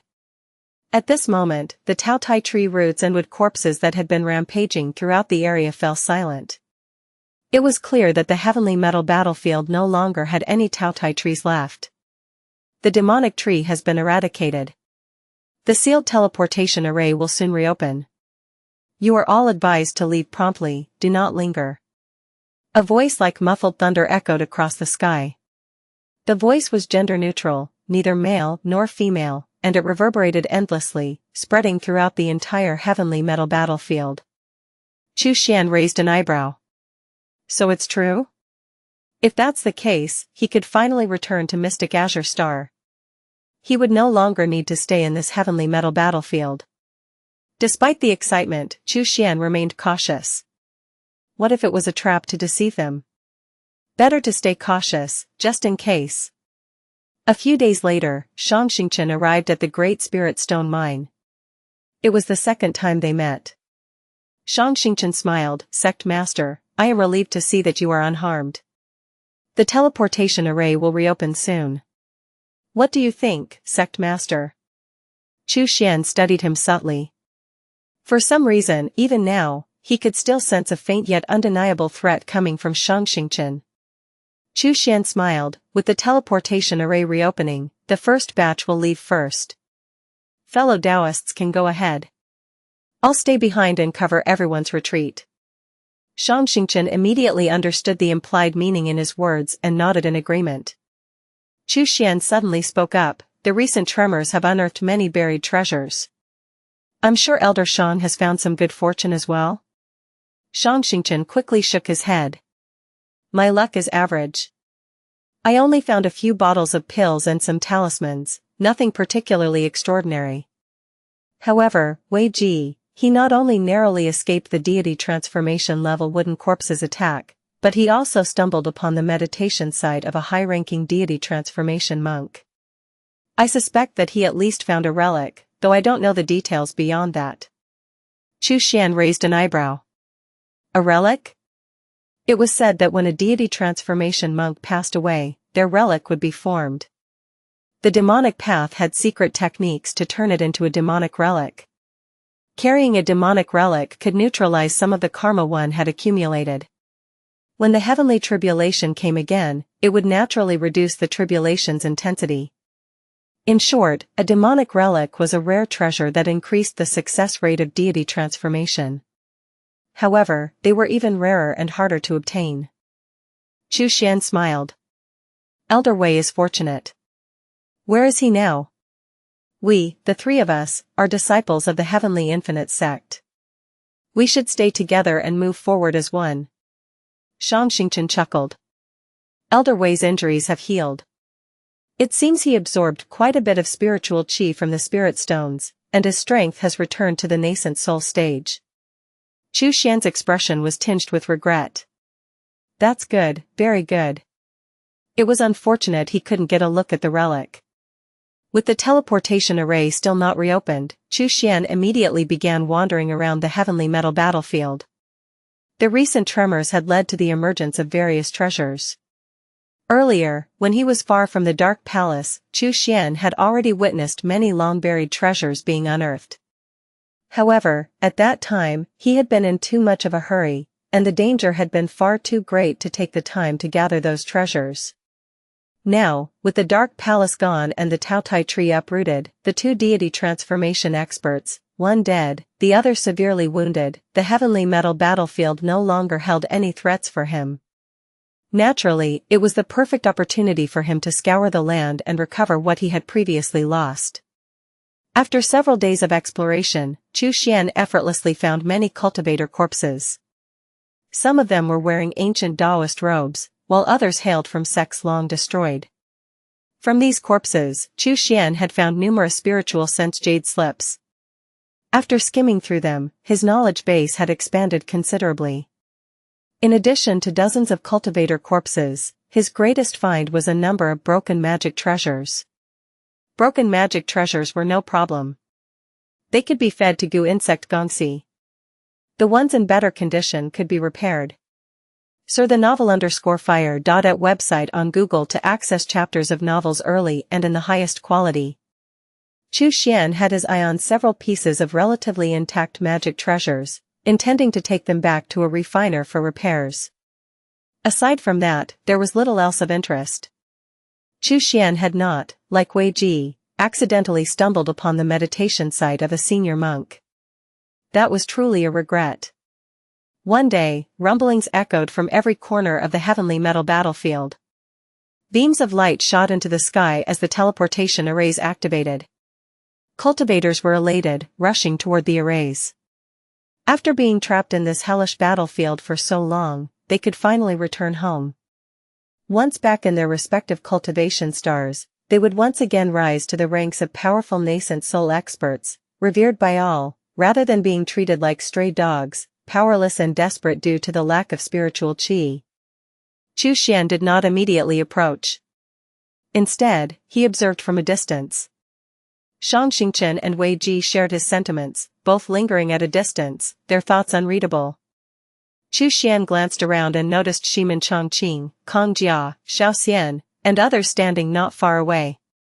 None of them entered the teleportation array immediately, they all remained, watching from a distance. Xuan wasn't surprised that others had not yet entered. However, he was a little taken aback by Kong Jia's inaction. Shangguan, he is missing. Perhaps he's perished, someone muttered nearby. With senior brother's death, Kong Jia must have gained quite a bit of experience from it. He's likely become more shrewd and cautious. This story has been taken without authorization. Report any sightings. Xuan didn't dwell on it. Others' affairs are none of my concern. His gaze shifted to the light barrier of the teleportation array, and seeing no abnormalities, he finally relaxed. Let's go. He turned to look at Xianxia and Wei Ji, who nodded and immediately followed. The three of them stepped through the light barrier, and the surroundings spun wildly for a moment. Before long, the world before their eyes cleared, and the solid ground beneath their feet confirmed they had arrived. Xuan took a deep breath, immediately feeling the abundant spiritual qi in the air. Looking around, he saw nothing but familiar scenery. The arrival of Xuan and his two companions stunned the disciples of the Heavenly Infinite Sect gathered in the square. After a brief moment of astonishment, the disciples knelt down in unison. Greetings, Sect Master. Greetings, Elders. Xuan nodded indifferently, casually instructing, tell Elder Shi to wait for me in the main hall. And both of you, please join me there. Moments later, in the main hall of the Heavenly Infinite Sect. Xuan, Xianxia, and Wei Ji met with the delayed Shijun. Shijun was drenched in sweat. He had never imagined that Xuan and the others would survive and return. The battles in the heavenly metal battlefield were so brutal that they somehow managed to make it out alive. Upon sensing their presence, he was immediately shocked to find that Xuan's aura had become unfathomable, like the depths of the sea, seemingly far beyond his own. It was clear that Xuan had experienced even more fortuitous encounters in the heavenly metal battlefield, greatly improving his strength. Before Xuan could speak, Shijun immediately exclaimed, "Heavens have mercy! Sect Master, you have finally returned. The Heavenly Infinite Sect cannot go a single day without its master. I've been exercising the power of acting Sect Master for far too long. Now, I return the position to you." He bowed deeply and didn't raise his head. Xuan smiled faintly, "Elder Shi, you've worked hard during my absence. But I have no intention of wasting time on Sect affairs. There are still many things that will require your continued effort, Elder Shi." Hearing this, Elder Sure let out a quiet sigh of relief. He finally raised his head, understanding that Chu Xian's words meant he was not being held accountable for the interim period and could continue with his duties. Thank you for your trust, Sect Master. Shi Jingtian spoke with a deep voice. Chu Xian casually replied, the other elders have perished in the extraterritorial battlefield. For now, the Golden Core disciples will follow you 3 nascent soul elders in their cultivation. Once new nascent soul cultivators join the Heavenly Infinite Sect, we will discuss this matter further. Understood. Shi Jingtian nodded repeatedly. I am weary, Chu Xian said, waving his hand. I will retreat into seclusion for a time. With that, he rose and left the hall. He had gained much during his time in the Heavenly Metal battlefield and needed to return to Blue Star to inspect everything carefully. Blue Star, Water Curtain Cave. The first thing Chu Xian did was take out the white bone stele. He had been worried that the stele might carry some mark left by Tian Mozi, which was why he hadn't dared to take it out from his storage bag until now. Now that he was on Blue Star, separated by 2 realms, even if Tian Mozi had tampered with it, he no longer had to worry about being threatened. As expected, Chu Xian extended his spiritual sense into the stele, finding it completely empty. Just as Tian Mozi had claimed, he had indeed removed all the soul blood marks from the treasure. This white bone stele is a magic treasure that must be forged by cultivators of the heaven-shaking divine sect who wish to enter nascent soul stage in the path of white bone Dao, Chu Xian mused. By using this treasure, the power of the white bone Dao spells would be significantly enhanced. However, I do not possess the secret arts of the white bone Dao, which is a bit of a regret. Chu Xian wasn't overly concerned. He had accumulated plenty of contributions to the heaven-shaking divine sect, so he could exchange them for a white bone Dao technique to supplement his cultivation in the future. Moreover, even without the technique, this white bone stele was still an exceptionally strong defense-type magic treasure in its own right. Without hesitation, Chu Xian began the ritual to refine the stele. It wasn't long before he had infused it with his soul blood marks. Hu, come and try it. Chu Xian laughed heartily as he called for Hu. Hu, like a wild bull, charged over immediately. Chu Xian threw the white bone stele into the air. The stele expanded rapidly in the wind, quickly growing to a size of 5 zhang. Hu charged at the stele with all his might. The ground trembled violently as he collided with it. However, the white bone stele remained completely unmoved, with only a few bone fragments falling from it. Chu Xian's eyes lit up with joy at the sight. Since Tian Mozi had reached the deity transformation stage, he had seldom used the white bone stele. The bones inside had not been replenished for a long time. Chu Xian glanced at the stele and quickly realized that the bones had turned black and gray. As long as he could replenish enough fresh bones, the white bone stele would be renewed and restored to its full potential. With even these aged bones, it was already capable of withstanding the full force of a corpse king's attack. If he replaced the bones entirely, or even added more to the stele, its defensive power would undoubtedly become even more formidable. At that point, no nascent soul cultivator's attack would be able to pierce its defense. He would truly be invincible below the deity transformation stage. With this thought in mind, Chu Xian immediately ordered his corpse puppets, who had been harvesting zombies, to strip the bones from the fallen undead. In this way, the zombies would have another use. Soul essence, blood, muscle, bone, and skin, all could be utilized. However, if I am to cultivate all the great Dao, I will need an immense number of zombies. Relying only on the zombie matriarch and zombie empress won't be enough. Harvesting the powerful zombie kings scattered across Blue Star would be too troublesome. It would be much quicker to have a few cultivators contribute selflessly. Chu Xian sighed lightly. He sensed that one day, the resources he required might exceed what all the zombies on Blue Star could provide. He couldn't just drain the land dry. But if he didn't do so, his cultivation speed would slow down. It was truly a headache. Chu Xian didn't let himself dwell on this for too long. His attention quickly shifted to a spiritual sense jade slip. This jade slip had been obtained from Xianxia after Chu Xian had saved him. According to Xianxia, it contained the inheritance of the Supreme Bliss Pill King, along with the formulas for the Great Soul Spirit Pill, Boiling Blood True Pill, and Focus Spirit Pill. See the Nelfire.nt website on Google to access chapters of novels early and in the highest quality.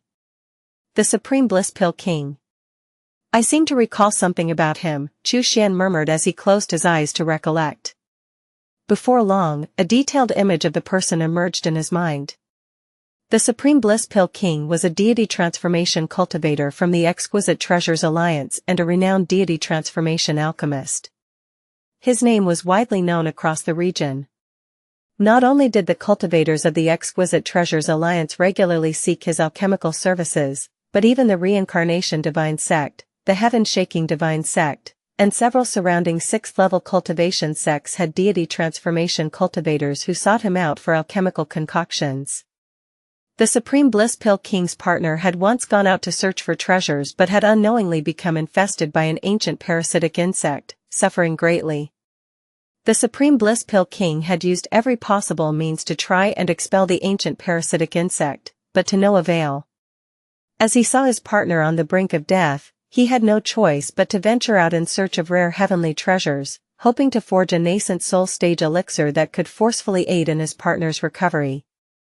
Afterward, the Supreme Bliss Pill King mysteriously disappeared.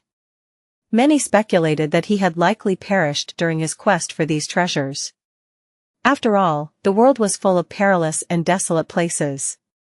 Unless one was a tribulation-crossing powerhouse rampaging through the universe, there was always the risk of falling into danger and meeting one's demise.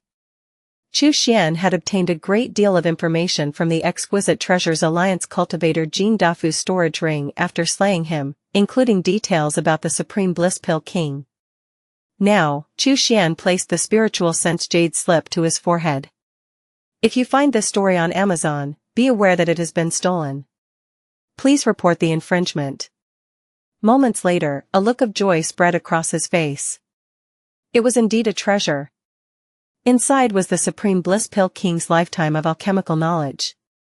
The deity transformation master had meticulously recorded all his insights into the alchemy Tao, documenting everything from his greatest achievements to the smallest of details.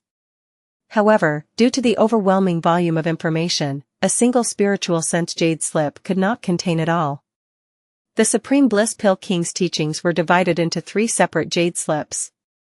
This one was only the first. The first jade slip contained his nascent soul stage alchemical techniques, along with his profound insights into various nascent soul elixirs. It also included numerous self-created and improved nascent soul pill recipes. The second jade slip was dedicated to deity transformation stage pills and the alchemical methods related to them. The third jade slip contained the Supreme Bliss Pill King's musings and understandings regarding astral projection stage elixirs. With these alchemical insights, Xuan's chances of success when refining pills would dramatically increase. Even if it were his first time refining a pill, the odds of success would be much higher. As for the self-created and improved pill recipes, they were even more valuable. The materials required for these pills were generally much less rare compared to those in widely circulated pill recipes. Often, the extremely rare materials had been replaced with easier to obtain, more affordable ones. The remaining 2 jade slips. Are they with Xianxia? Or did he not get them either? Xuan mentally noted this, intending to investigate further later. He had been particularly interested in the recipe for the Great Soul Spirit Pill, which was also included in the current jade slip.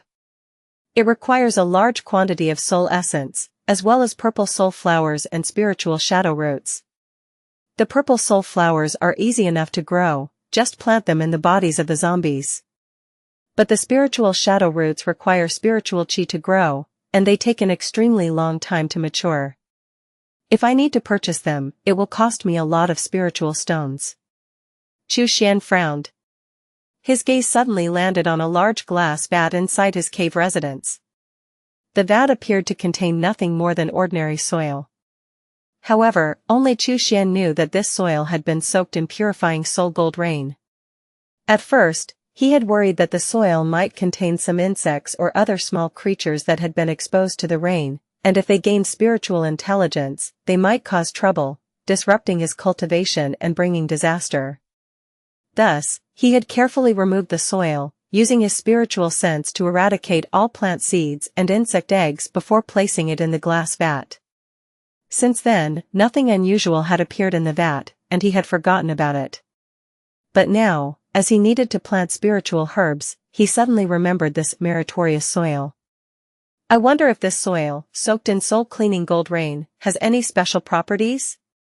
Could it possibly accelerate the growth of spiritual plants? Xuan couldn't help but become intrigued. If it could indeed speed up the growth of spiritual plants, even by just a fraction, it would be immensely valuable. Let me start by testing with some common spiritual herb seeds, Xuan muttered to himself, his expression filled with an expectation that bordered on impatience. I hope you won't disappoint me. If you do, you know the consequences. He glared at the soil, attempting to intimidate it with his fierce gaze, as though hoping to force it into cooperating. Suddenly, Xuan felt an unusual heat rising from his body. Strange. I've already reached nascent soul. Why am I still feeling this way? His brows furrowed in confusion. Something was amiss. There was no doubt about it. Without hesitation, he swiftly left the cave, his body moving like a blur. He shot eastward, heading directly for the eastern sea. Within moments, he plunged himself into the depths of the ocean. Yet, even submerged in the vast expanse of water, the heat within him only intensified. What was even more troubling was how rapidly this sensation was growing stronger. Xuan's expression darkened. He moved southward, reaching the frozen ice at the South Pole.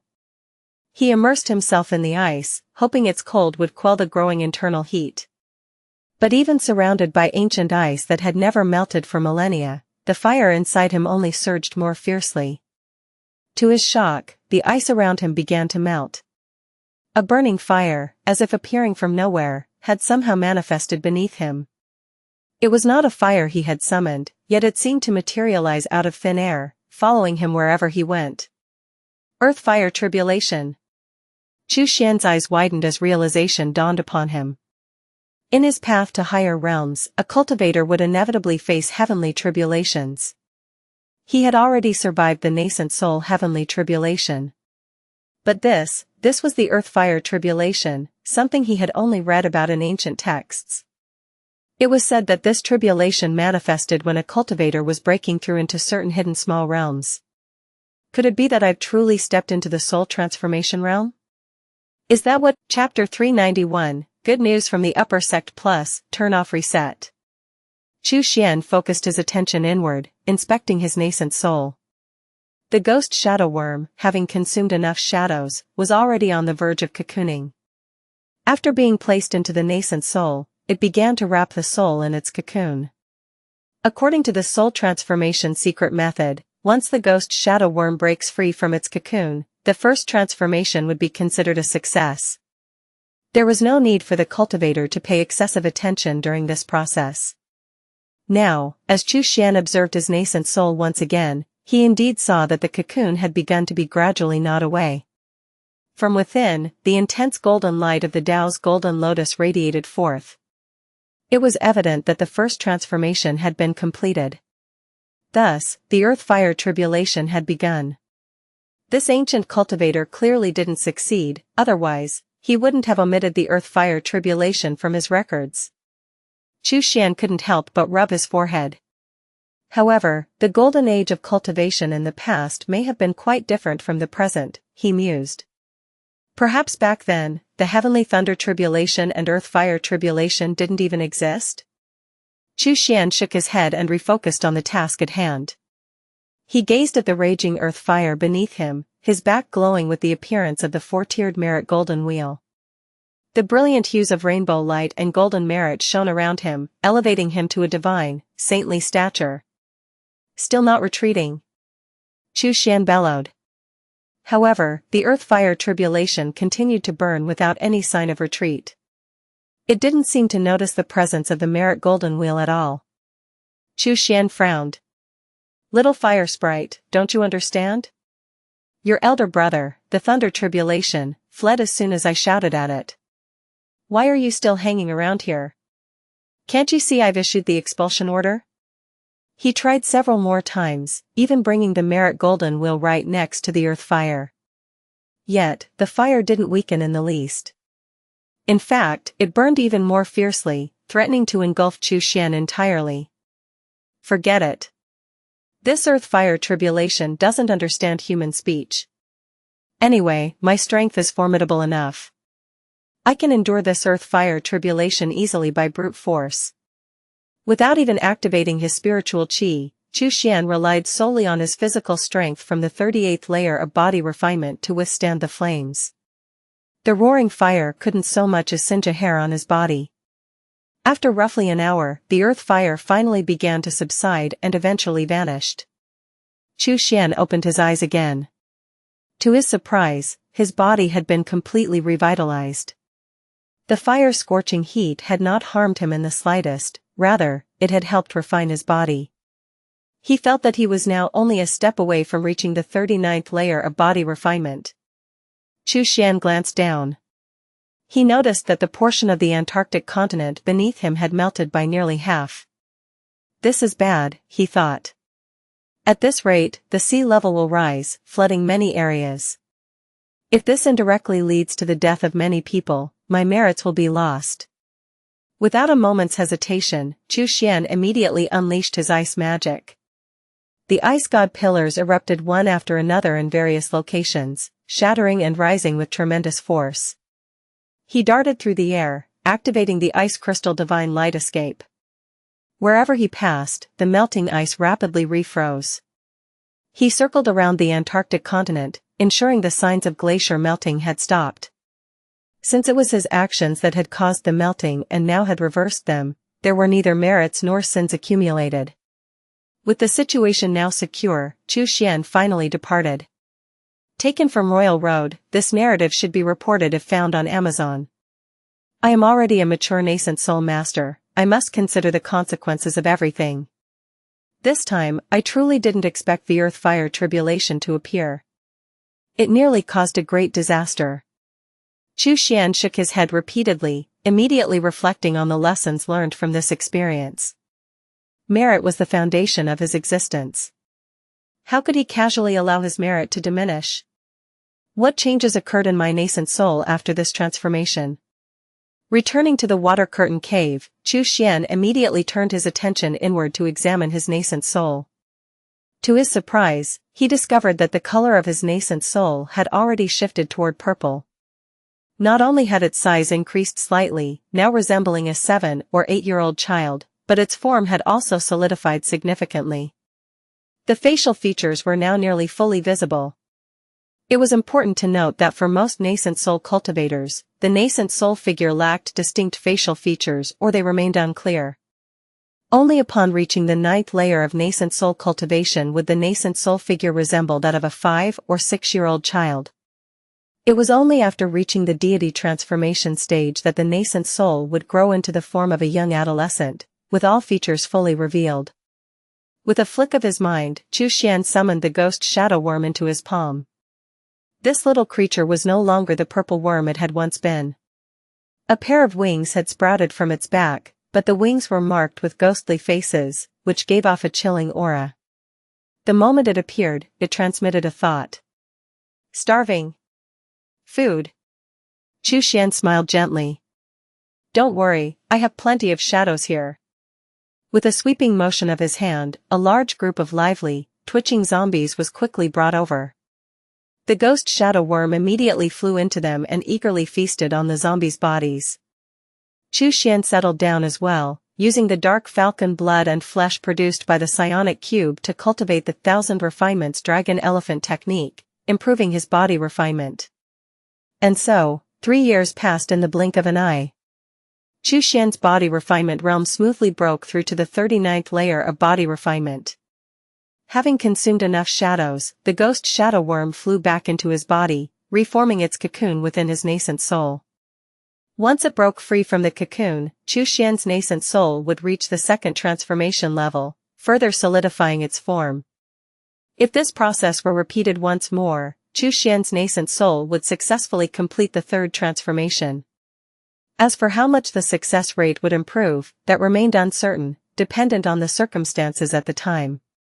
However, given the immense effort involved, he was certain there would be some reward. Even if the improvement was only 10 or 20%, it would still be highly beneficial. Many nascent soul cultivators would likely fight tooth and nail for a mere half-step improvement in their deity transformation spiritual item. Xian smiled to himself, took a step forward, and returned to the Heavenly Infinite Sect. The Heavenly Infinite Sect was now filled with vibrant life, a scene where all things thrived. The cultivators wore radiant smiles on their faces.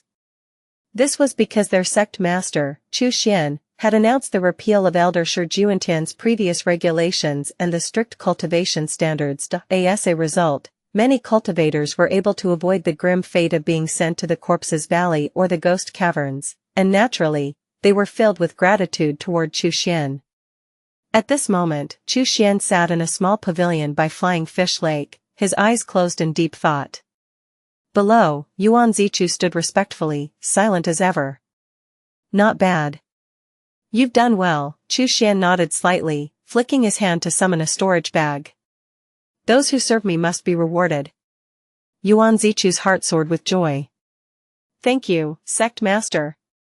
Go now, Xian gestured with a wave of his hand. Yes, Sect Master. Yuan Zichu quickly left. Xian gave a faint nod. He rarely involved himself in the sect's day-to-day matters. All the mundane affairs were delegated to the nascent soul elders. But that didn't mean he was oblivious to the sect's condition. Cultivators like Yuan Zichu, a golden core cultivator, were his eyes and ears throughout the Heavenly Infinite Sect, planted as his hidden agents to gather crucial information whenever necessary. At present, there seemed to be no major issues. Shi Juantian was a little too extreme in his actions. He really wanted that position of sect master. Xian chuckled softly. Ambition was a good thing. If the nascent soul elders were all complacent, how would he be able to push the sect's cultivators to improve? Search * the novel, ir.nt website on Google to access chapters of novels early and in the highest quality. Just then, a figure descended by the side of Flying Fish Lake. It was Xianxia. With a smile, he said, Sect Master. Good news from the upper sect. Ling Tian, the old demon of the Reincarnation sect, has been confirmed dead.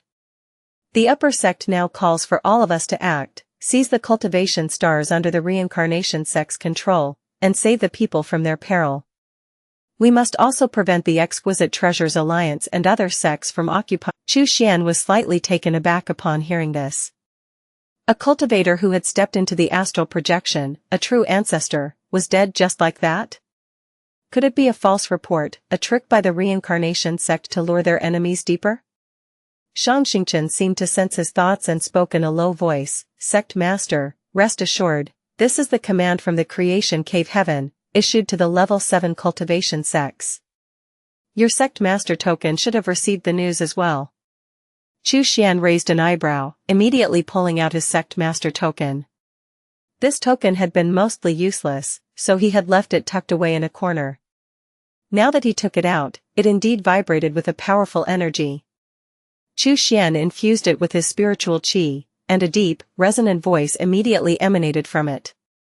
The voice was so overwhelming that it almost compelled one to kneel in reverence.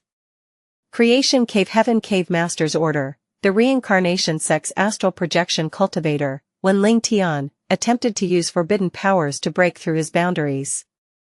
If successful, it would bring untold suffering to billions of lives. Our sect has great compassion for life, so we have executed Ling Tian. The Reincarnation sect has aided evil, their sins are unforgivable. Today, the Reincarnation sect's status as a Level 6 cultivation sect is hereby revoked and downgraded to a Level 5 cultivation sect. All cultivation stars, except for Reincarnation Star, are now considered leaderless territories, effective immediately. The deep voice trailed off. Soon, another voice echoed. Heaven-shaking Divine Sect Master's Order, all nascent soul and golden core cultivators from Level 5 cultivation sects are to set out immediately. Led by heaven-shaking Divine Sect cultivators, they are to seize the nearby leaderless cultivation stars. No mistakes are to be made. This was clearly an order from the heaven-shaking divine Sect's master. Xianxia smiled. Sect Master, the transport ships dispatched by the upper Sect will arrive in the next few days. Specific orders will need to be given by you personally. Xuan nodded slightly. So that was the case. It seemed when Ling Tian had planned to use the power of the Taotai tree. The enormous stone hand that had once uprooted the Taotai tree must have been a spell cast by a senior expert from Creation Cave Heaven. Xuan nodded thoughtfully. Elder Shang, please immediately gather all golden core cultivators and above. I will issue the Sect Master's orders right away. Yes, Xianxia nodded and left. Wait, Xuan suddenly called out to him, Elder Shang, you have great knowledge. You should be familiar with the nearby level 6 cultivation sects, correct? Xianxia nodded.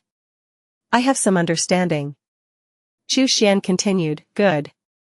Then I would trouble you to take the time to create a batch of spiritual sense jade slips, containing general information about the Reincarnation Sect, the Exquisite Treasures Alliance, and other sects and their affiliated sections.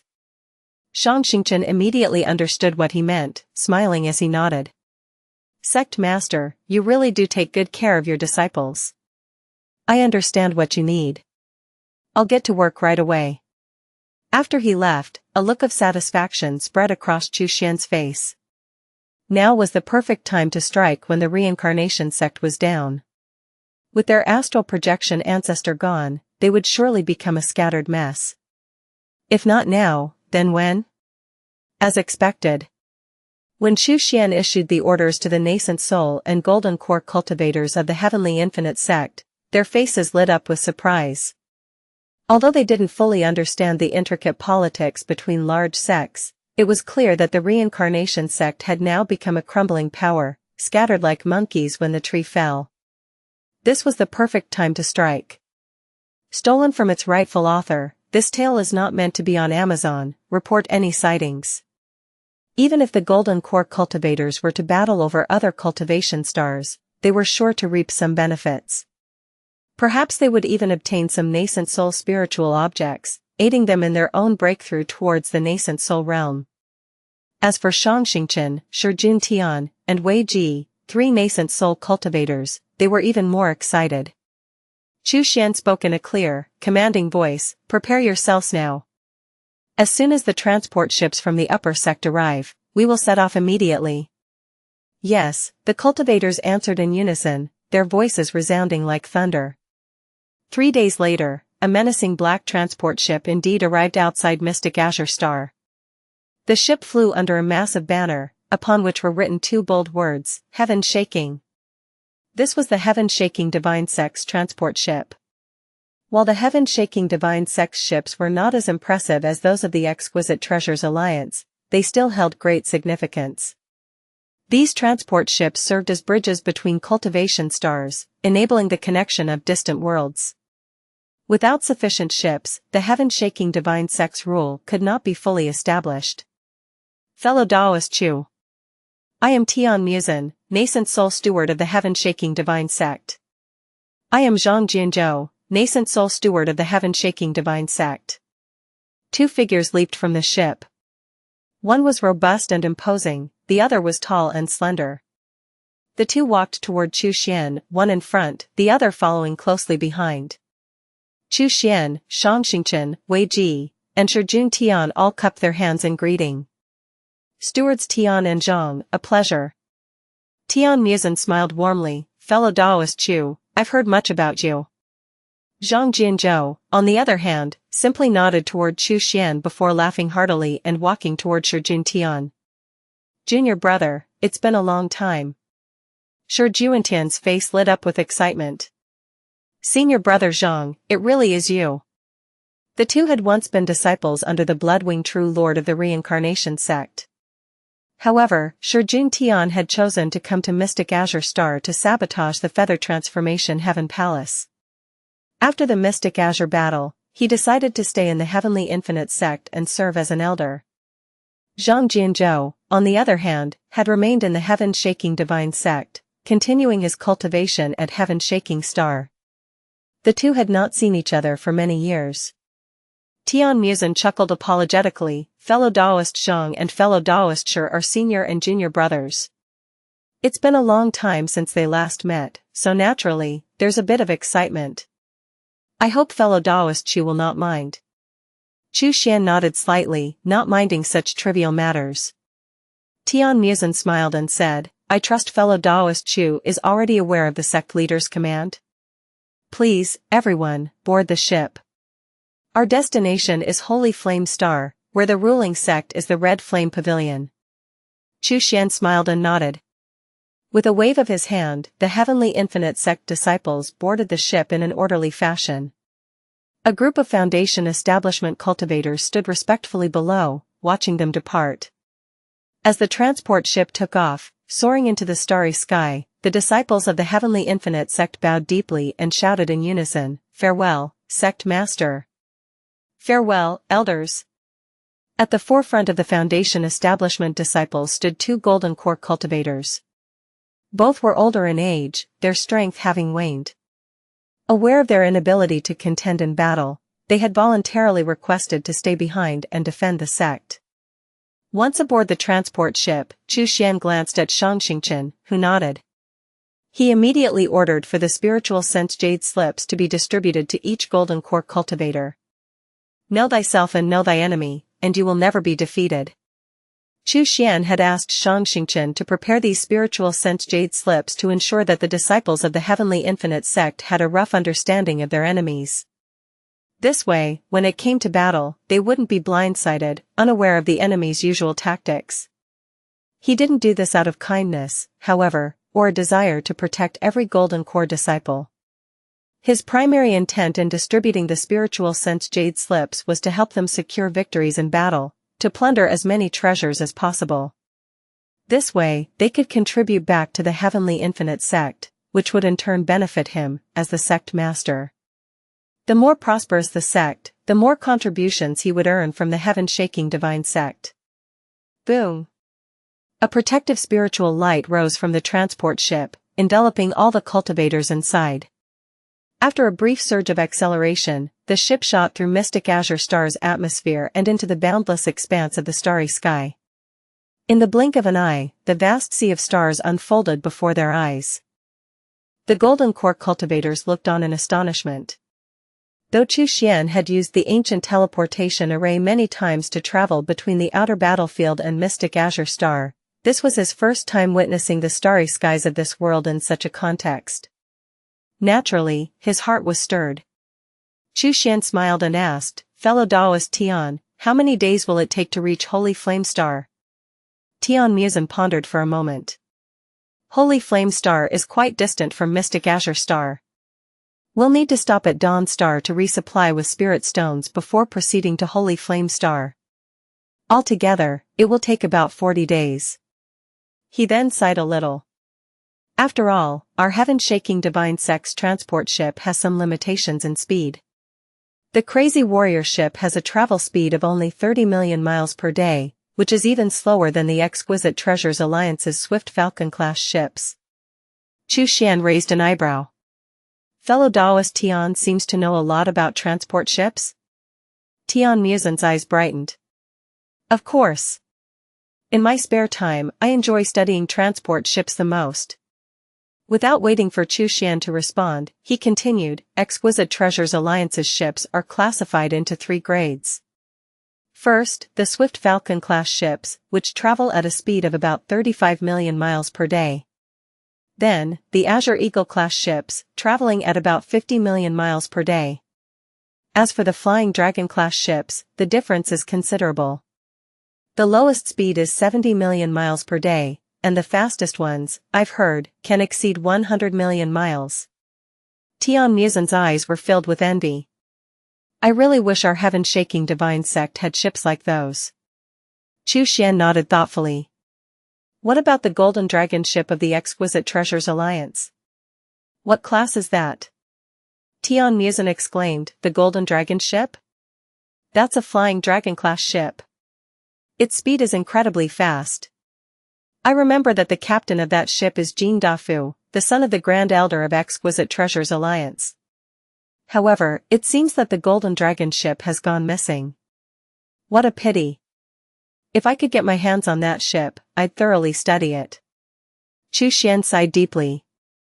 Indeed, that Golden Dragon trade caravan came to Mystic Azure Star to trade, and we even pre-ordered many treasures from them. But by dawn, they had vanished. Our Heavenly Infinite Sect disciples couldn't even catch up with them.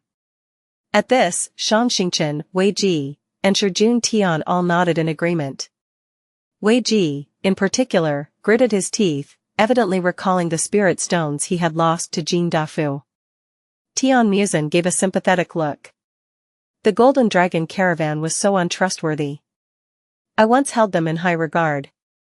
The starry sky was indeed beautiful, but after a while, it grew monotonous. Not long after, the cultivators entered the ship's cabin and retired to their respective rooms to rest. As a nascent soul cultivator and a sect master of the Heavenly Infinite Sect, Xuan was naturally assigned the best room. It seems normal, but it's better to set up some formations just in case. Xuan quickly arranged several sets of formations, ensuring that no one could spy on the room. Only then did he relax. This crazy warrior ship is always in motion. If I use the Myriad Realm Mirror to travel to Blue Star, when I return, where will I be? Could it be in the middle of the starry sky? If you encounter this narrative on Amazon, note that it's taken without the author's consent. Report it. Xuan pondered this question for a moment, then shook his head. It was simply too dangerous, not worth attempting.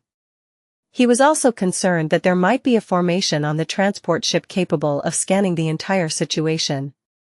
If he were to suddenly disappear, it could trigger the formation's alert, and the consequences were unclear. For now, he decided it was best to spend the next 40 days aboard the crazy warrior ship. Time in cultivation flowed differently. For cultivators, even a brief seclusion for meditation could stretch into years or decades. 40 days was nothing more than a blink of an eye. During this period, the crazy warrior ship made a stop at Dawn Star to replenish spirit stones. Xuan, however, did not make an appearance, remaining in his cabin to focus on his cultivation. After 40 days passed, the crazy warrior ship finally arrived at Holy Flame Star. Holy Flame Star. As its name suggested, the entire star was bathed in fiery red hues, its temperature unbearably high. It resembled a massive furnace, ablaze with an eternal fire. Cultivators with fire spiritual roots and those specializing in fire-based techniques couldn't help but feel a surge of excitement. This place was nothing short of paradise for them, a true blessed land. It was in such a star that a sect like the Red Flame Pavilion could exist, composed entirely of cultivators with fire spiritual roots. As the crazy warrior ship docked, a cultivator from the heaven-shaking divine sect immediately arrived to greet them. Xuan glanced over, noticing that it was a strikingly beautiful woman. Her long, jet-black hair was neatly tied up, and she wore a regal blue palace gown. A golden necklace adorned her pale neck, and a jade orb was embedded in her ample chest. A delicate purple jade belt cinched her slender waist, and her 10 fingers were adorned with rings of varying colors. The aura surrounding her indicated she was a nascent soul cultivator in the mid-stage. However, Xuan was not the type to judge a person's true strength solely by their outward aura. After all, who would reveal all their cultivation levels for the world to see? The reason Xuan observed this woman more closely was not because of her alluring figure, but because of the multitude of magical treasures she wore. Her necklace, the jade orb on her chest, the jade belt on her waist, and the rings on her fingers, every single one of them was a magical treasure. Tian Muzin and Zhang Jinzhou both bowed slightly to the woman. Fellow Daoist Yun, a pleasure to meet you. The woman covered her mouth and lightly chuckled. The sect has already informed us that reinforcements would be arriving soon. I didn't expect it to be fellow Daoist Tian and fellow Daoist Zhang. She then turned her gaze to Xuan and the others, asking, and who might these esteemed guests be? Tian Muzin introduced, fellow Daoist Yun, these are cultivators from the Heavenly Infinite Sect of Mystic Azure Star. He gestured towards Xuan and continued, this is Xuan, the sect master of the heavenly infinite sect. He then pointed to the others, these are Xianxia, Wei Ji, and Shijun Tian. He looked back at Chu Xian and the others with a smile, this is Yunlan, nascent soul elder of our heaven-shaking divine sect, and one of the first to arrive at Holy Flame Star to take control of this unclaimed star. Chu Xian and the others all nodded politely at Yunlan. Yunlan took a few more glances at Chu Xian, her eyes gleaming with intrigue. So you are fellow Taoist Chu. I've heard so much about you, she said with a smile. I've heard that you single-handedly wiped out several nascent soul cultivators of the crazy Dragon Valley in the heavenly metal battlefield, forcing the sects under the Reincarnation demon sect to ally with the heavenly infinite sect. I've always been amazed by your strength. I never expected to meet you in person today. At these words, Tian Muzhen and Zhang Jianzhou both looked surprised. Very few nascent soul cultivators made it back from the heavenly metal battlefield, and news of what happened there was rarely circulated. Had Yunlan not mentioned it, they would never have known that Chu Xian possessed such incredible strength. Chu Xian quickly shook his head. It was not my achievement, fellow Taoist, you overestimate me. If not for the help of fellow Taoist Shang and fellow Taoist Wei, I could not have wiped out the entire crazy Dragon Valley on my own. Yunlan, however, only looked more impressed. I am accustomed to arrogant, overbearing people who like to boast, but rarely have I encountered someone as humble and gracious as fellow Taoist Chu. Chu Xian smiled faintly, but a sense of unease stirred within him. This woman. She was unusually persistent. It seemed like she had some kind of ulterior motive. Chapter 394, How does the Heavenly Infinite Sect cultivate its disciples? Plus, turn off reset. Next, Yunlan shifted her gaze away from Chu Xian and quickly recounted the current situation on Holy Flame Star. It turned out that the first group of heaven-shaking divine sect cultivators had already arrived a month ago. With the aid of an insider within the Red Flame Pavilion, they had swiftly seized a piece of land while the star's protective array was still inactive. In the blink of an eye, they had established their foothold. The Red Flame Pavilion, not one to back down, immediately launched a counterattack. The two sides had been locked in a stalemate ever since. Only now did Yunlan and her group require reinforcements. Fellow Taoists, please follow me, Yunlan said, smiling warmly. Rest for a day, and we will join the battle on the morrow. Her smile was as gentle as a spring breeze, bringing a sense of ease to Tian Muzhen, Zhang Jianzhou, Wei Ji, and the others. Chu Xian and Xianxia exchanged a glance, but said nothing. Both could see that Yunlan was certainly a cultivator of charm arts, and a highly skilled one at that. Even without using spiritual qi, her every smile and frown had an enchanting effect. If she were to use spiritual qi and cast spells, she could likely sway the hearts and minds of others. They would need to be cautious and wary of her. That evening, the welcoming banquet was held as scheduled. At the banquet, Yunlan took the opportunity to explain in detail the situation of Holy Flame Star, covering every aspect, no matter how small. The one concern that had weighed most heavily on Chu Xian was also addressed. He had feared that a deity transformation cultivator might be present on Holy Flame Star. Even if there were numerous nascent soul cultivators, they would be no match for a single deity transformation cultivator. However, Yunlan reassured them, saying that the deity transformation master guarding Holy Flame Star, the blazing fire true master from the Red Flame Pavilion, had been driven back by the blood wine true master. The two had fought fiercely in the starry skies and were not currently on Holy Flame Star. This meant that the nascent soul cultivators could now act freely, without fear. In order to preserve their heritage, protect their treasures, and save the billions of mortals on this star who had been corrupted by the Red Flame Pavilion, they must act in the name of justice. The battle was far easier than expected. The Red Flame Pavilion cultivators had anticipated reinforcements, but they had never imagined that these reinforcements would be so terrifyingly strong. These golden core cultivators from the Heavenly Infinite Sect were each adept in the arts of corpse cultivation and spirit manipulation. Some of the particularly powerful ones had even dabbled in poison techniques and curse arts. Each of them seemed to have stepped out from the very depths of a blood-soaked battlefield. Their cultivation was profound, their spiritual chi rich, their experience vast, and their battle techniques fierce. They were full of hidden cards. A single golden core cultivator from the Heavenly Infinite Sect could easily handle 2 golden core cultivators from the Red Flame Pavilion of the same rank, not only without fear but even gaining the upper hand. Not to mention the Red Flame Pavilion cultivators, even Tian Mosen, Zhang Jianzhou, and Yun Lan, the heaven-shaking divine sect cultivators, were utterly stunned. It felt as though they had let a pack of hungry wolves loose in a herd of sheep. Even the golden core cultivators of the heaven-shaking divine sect had never displayed such ferocity. This story has been stolen from Royal Road. If you read it on Amazon, please report it. Heavenly Infinite Sect had been on Holy Flame Star for less than a year, yet they had already occupied 3/4 of the planet's surface. In these territories, only a handful of Red Flame Pavilion cultivators still resisted, but their days were numbered, and they would soon be eliminated. The remaining groups of Red Flame Pavilion cultivators had been pushed to a remote, isolated continent, where they clung to life in a desperate struggle. It could be said that within 3 months at most, the sect would succeed in completely conquering Holy Flame Star. One day, Xuan and the others hovered in midair, gazing at the distant lands below.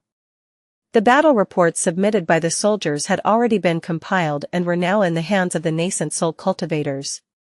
Yun Lan marveled, "Fellow Daoist Chu, your sect's golden core cultivators have taken another city. Now, except for that one landmass, there are no more remaining Red Flame Pavilion cultivators to resist." Tian Mosen couldn't help but ask, "Fellow Daoist Chu, how does the Heavenly Infinite Sect cultivate these disciples? Could you perhaps impart a few lessons?" Xuan smiled and nodded. "It's simple." He briefly explained the sect's new regulations. Yun Lan, Tian Mosen, and Zhang Jianzhou were left speechless. No wonder the Heavenly Infinite Sect cultivators were so ferocious, they had been forced to this level. Had they joined the Heavenly Infinite Sect, surrounded constantly by the ominous atmosphere of the Corpses Valley and the Ghost's Abyss, they would have had no choice but to push themselves to the limit in their cultivation. There would be no room for complacency. Wei Ji, flipping through the battle reports, suddenly spoke, "Fellow Taoists, the star-protecting array of Holy Flame Star is now under our control.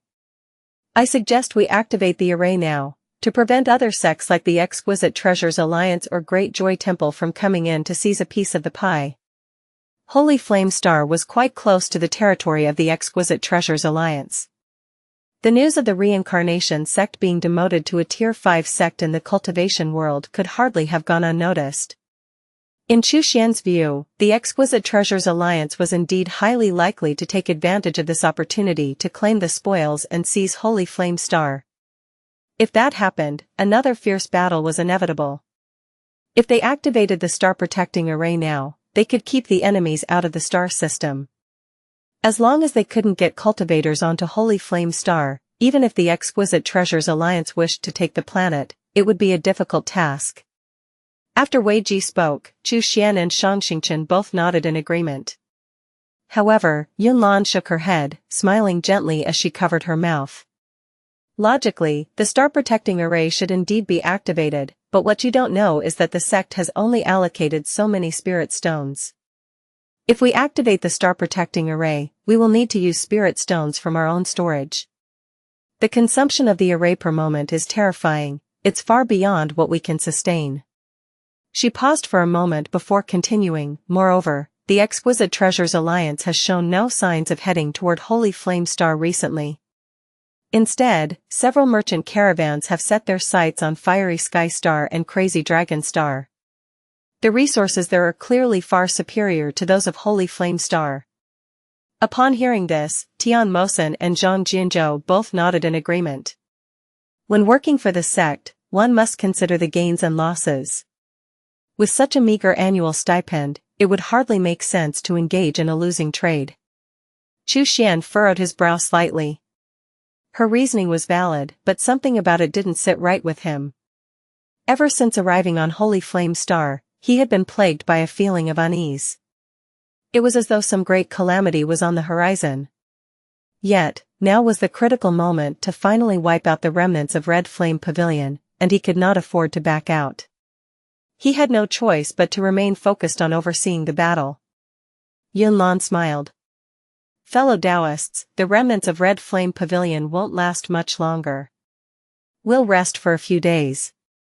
Once the cultivators have recovered to their peak condition, we'll cross the sea and strike a decisive blow. Xuan had no objections.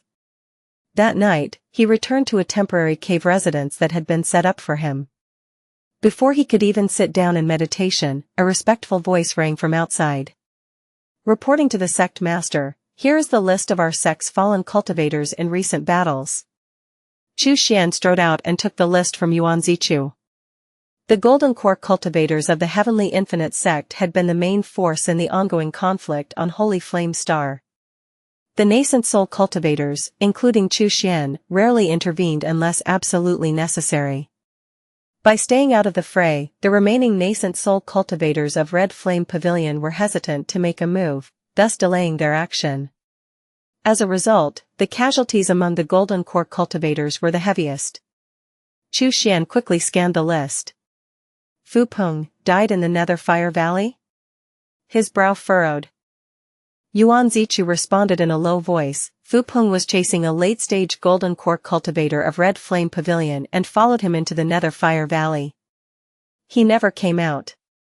The Nether Fire Valley is a place where the underground Yin Qi and the fire spiritual Qi of the world converge, creating an environment teeming with Yin fire spirits. Once Fu Peng entered, it's highly likely he met his end. We have declared him dead. Fu Peng had once been a Golden Core cultivator of the Myriad Souls Sect, alongside by Jin Kuan, Zhong Yan, Chao Moran, and Lin Fan, all disciples under Wan Hun's command. After the Mystic Azure War, Fu Peng had joined the Heavenly Infinite Sect along with Wan Hun and his followers. An aging and frail cultivator, Fu Peng had come to Holy Flame Star with a desperate heart, intending to secure enough cultivation resources for his bloodline. Unexpectedly, he perished in such a foreign land. Xuan stroked his chin, deep in thought. The Yin Qi combined with fire spiritual Qi. Nether Fire Valley? This place sounded quite intriguing. How much do you know about this Nether Fire Valley? Xuan inquired. Yuan Zichu respectfully replied, Sect Master, I have interrogated several Red Flame Pavilion prisoners and gathered intelligence about the valley. The Nether Fire Valley is one of the most dangerous places on Holy Flame Star. Even nascent soul cultivators of Red Flame Pavilion rarely venture deep within. They only dare to capture some Yin fire spirits from the outskirts for their own use. I've heard that at the deepest part of the valley, there might reside a powerful Yin fire spirit king. Years ago, the deity transformation cultivator of Red Flame Pavilion, Blazing Fire True Master, entered the valley with the intention of taming it. He was eventually repelled, and the matter was never pursued further. Xuan raised an eyebrow. It certainly seemed like a promising place. His own blood evil Yin fire had become ineffective against nascent soul cultivators. This fire, derived from the cultivation technique blood evil demon refining scripture, had initially been corpse refining blood fire, which was later refined and enhanced into the blood evil Yin fire. However, the blood evil demon refining scripture only recorded this particular transformation. It didn't mention whether the blood evil Yin fire could evolve further. Perhaps even the creator of the technique hadn't delved into the full potential of this fire. Yet, Xuan felt that the blood evil Yin fire still had room for improvement. Moreover, this fire was capable of injuring both the body and the soul. To abandon it now would be a great waste. If he could capture a few Yin fire spirits and harness their power, he might just discover a way to advance the blood evil Yin fire. However, that could only happen after they had completely eradicated the remnants of Red Flame Pavilion. Well done. You may leave now, Xuan waved his hand. Yuan Zichu immediately bowed and withdrew. Xuan's expression darkened, and the feeling of unease remained, an unshakable presence. I must quickly refine these magical treasures and make them my own, he murmured to himself. Xuan sat cross-legged, focusing his mind on cultivation. Since arriving at Holy Flame Star, he had only taken action twice, killing 2 early-stage nascent soul cultivators.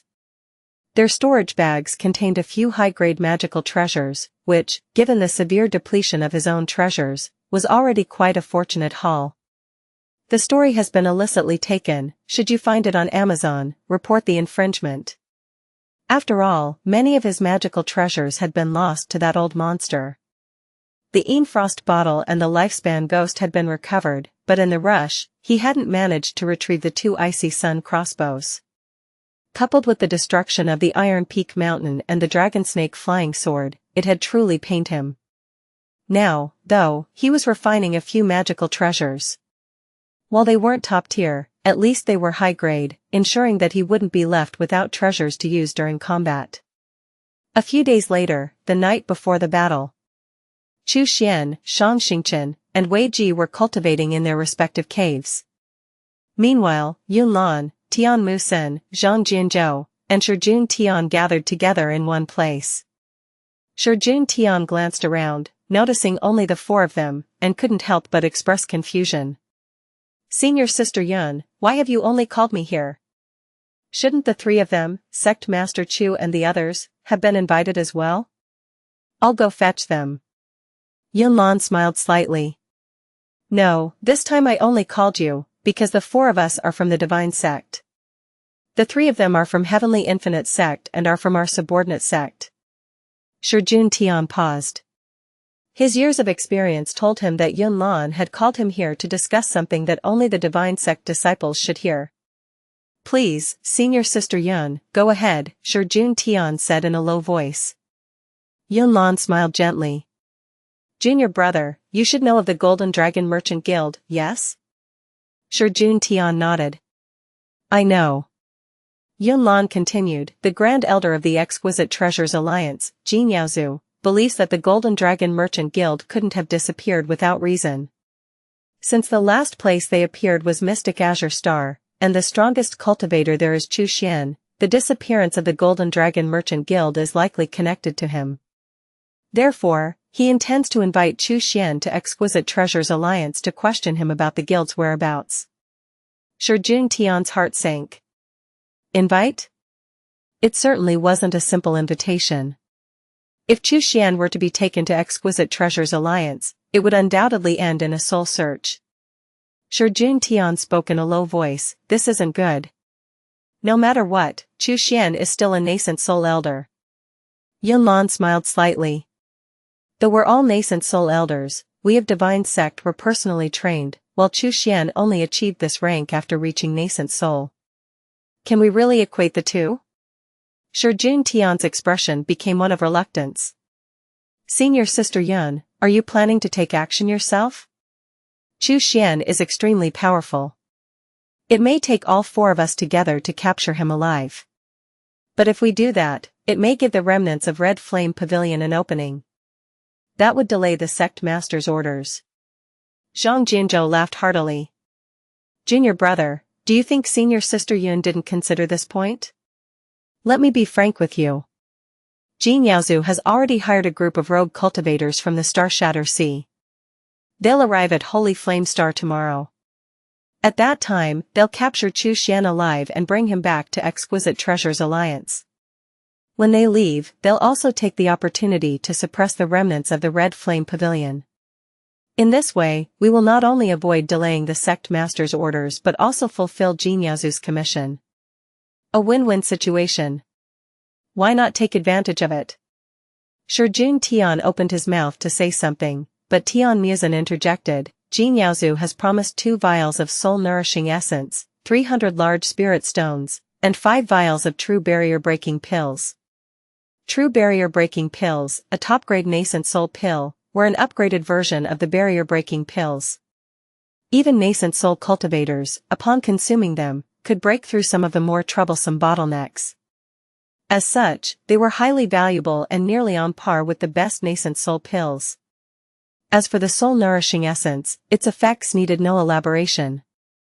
It was a deity transformation-grade spiritual material, a treasure that every nascent soul cultivator dreamed of obtaining. Shijun Tian sighed deeply. Fellow disciples, are you asking me to betray the Sect Master? Yun Lan chuckled lightly. Junior brother sure, since we are fellow disciples, your sect master has always been our Nan Tianhao, the sect master of the heaven-shaking divine sect. You've never defied sect master Nan, so where is the question of betrayal? Shi Juntian sighed once more. In that case, I am willing to join. But... Yunlan smiled. Rest assured, junior brother, your reward will not be a bit less. Shi Juntian nodded reluctantly. In that case, it seems we must inconvenience fellow Daoist Chu and have him make a trip to Exquisite Treasures Alliance. Chapter 396, Whatever you want, I can give you. Plus, turn off reset. The next day, Chu Xian and the others gathered once more. Nascent soul cultivators led a large group of golden core cultivators, marching across the ocean in a grand procession, heading straight for the last remnants of the red flame pavilion on a distant land. This land, which hung isolated offshore, was more akin to a large island than a continent. The red flame pavilion had spared no effort in deploying formations across every inch of land. However, with their limited numbers and resources, they could not possibly contend with the heavenly infinite Sect's forces, which were plentiful and well-equipped. Within just 5 days, the formations surrounding the island were shattered. Heavenly Infinite Sect's cultivators surged forward with mighty enthusiasm. But at this very moment, Chu Xian's instinctive warning surged to its peak. He instinctively looked up and was struck by a sudden realization. A fleet of large ships appeared in the sky above Holy Flame Star. The ships, varying in size and design, looked as though they were cobbled together from various factions, their exteriors patched up with makeshift repairs.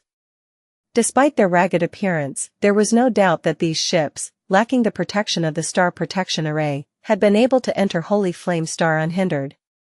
A large group of cultivators, laughing eerily, steered their flying treasures toward the ground. At the front of the group were nascent soul late-stage cultivators. Both the Heavenly Infinite Sect and the remaining Red Flame Pavilion cultivators were stunned at this sight.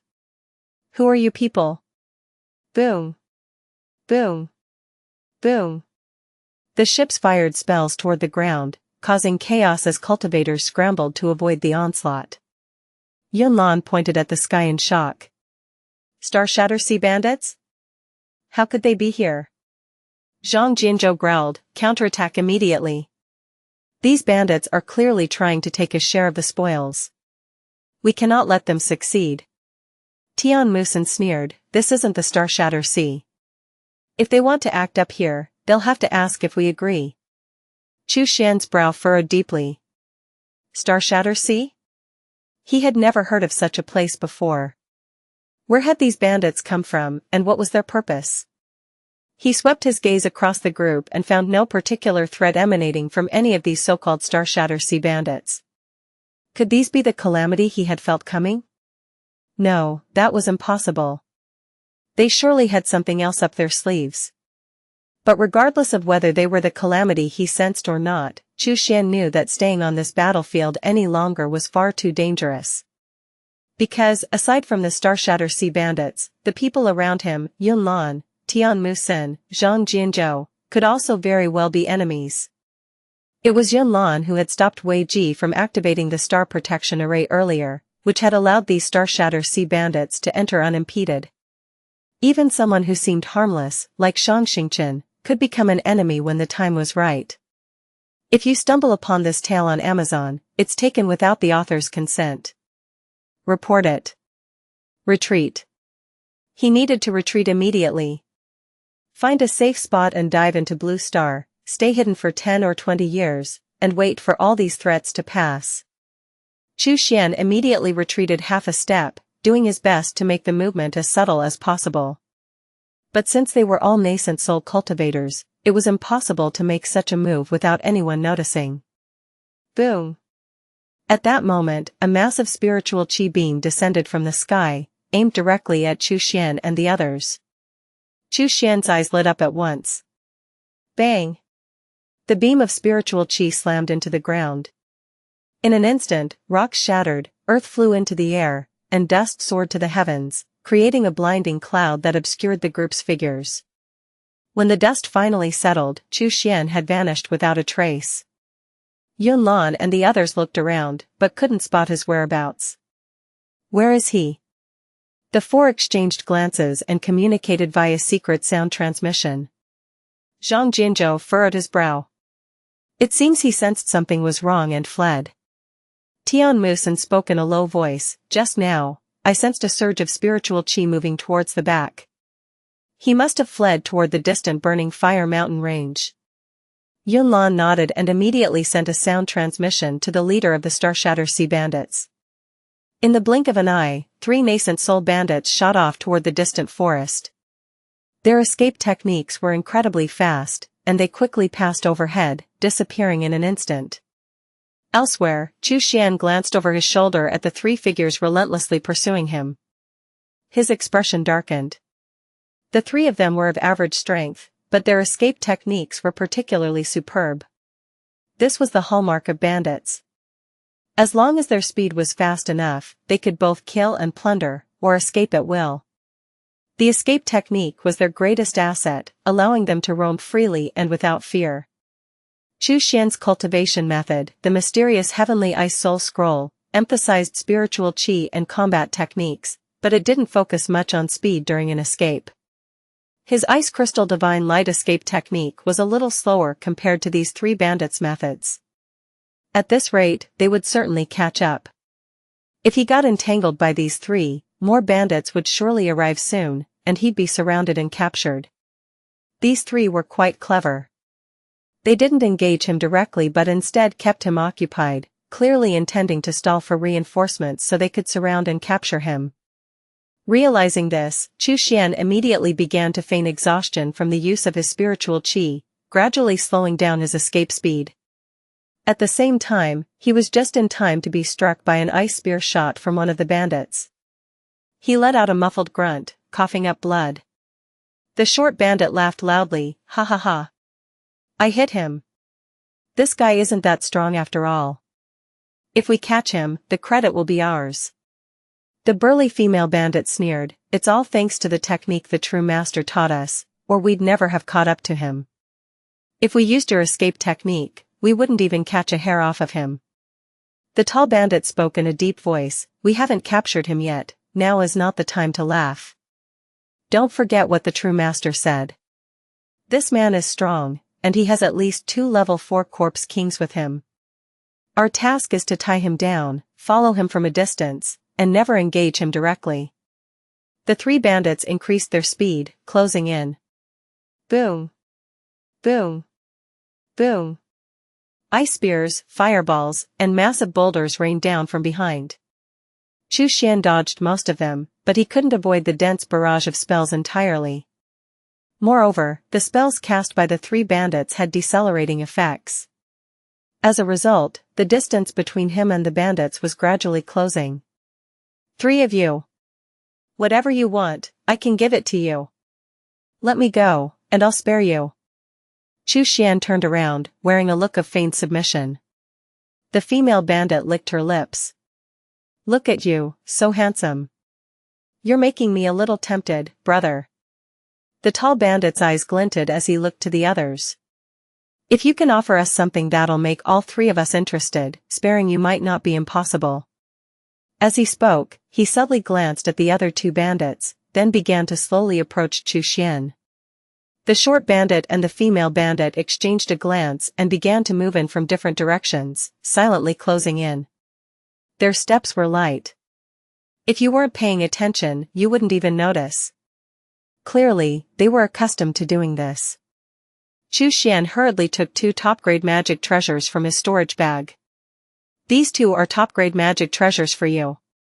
As long as you let me go, we'll be good brothers from now on. If any of you ever find yourselves in trouble in the future, I, Xuan, will definitely lend a helping hand. The tall bandit gazed at the supreme-grade magic treasures, his eyes flashing with greed. He seemed momentarily tempted. Alright, since that's the case, then, make your move. The 3 bandits suddenly sprang into action, attacking from 3 directions. Xuan immediately panicked and retreated, instinctively summoning the heavenly corpse tower. 2 corpse kings appeared, blocking the attacks of the 3 bandits. However, these two corpse kings appeared to be badly injured, likely from previous battles. No wonder Xuan hadn't summoned them earlier.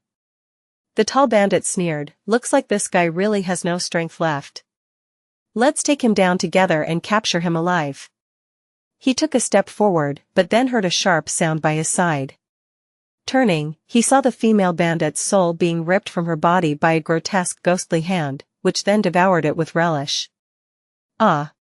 A scream came from the left. The short bandit turned, only to see a four-armed ghost king ripping apart his soul, devouring it in large, hungry bites. The tall bandit froze in shock. A ghost king. Two ghost kings. The intel had only mentioned that Xuan possessed two corpse kings, not two ghost kings. Without a second thought, the tall bandit turned and ran. However, the ground suddenly shook violently.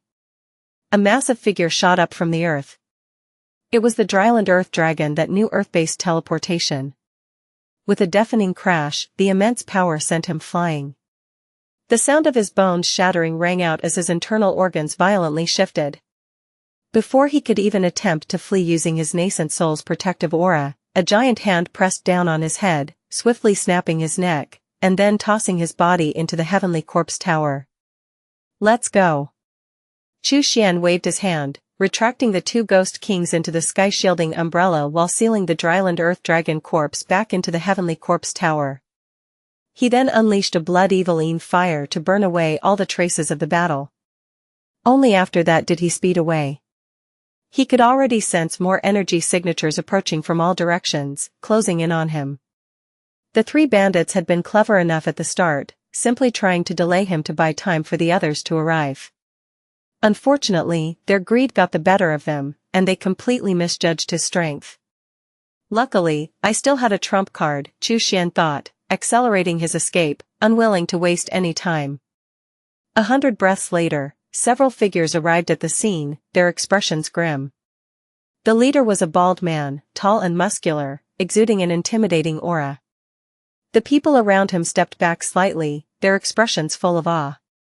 This man was the leader of this group of scattered cultivators, Pei Yuan-Kue looked at the scorched earth and coldly said, "Old Ninth and his two subordinates are dead. I repeatedly told them not to engage with Xuan. Looks like they still went ahead and confronted him." An icy aura swept out, causing the surrounding bandits to shrink their necks, not daring to speak. Pei Yuan-Kue gazed toward the towering mountains in the distance. Up ahead is the largest burning fire mountain range on Holy Flame Star. That Xuan will surely hide within it. Immediately seal off the mountain range. Once Xuan's whereabouts are discovered, do not engage him directly, but ensure he is delayed, and immediately send a transmission. The true master will arrive shortly. Once he appears, even if there were 10 Xuans, they would still be captured alive without fail. If you encounter this story on Amazon, note that it's taken without permission from the author. Report it. He spoke coldly. Understood. The bandits scattered in all directions, speeding toward the burning fire mountain range. After a moment, Pei Yuan-Kue received a report through his communication jade, his expression turning more and more grim. Still no sign of capturing Xuan?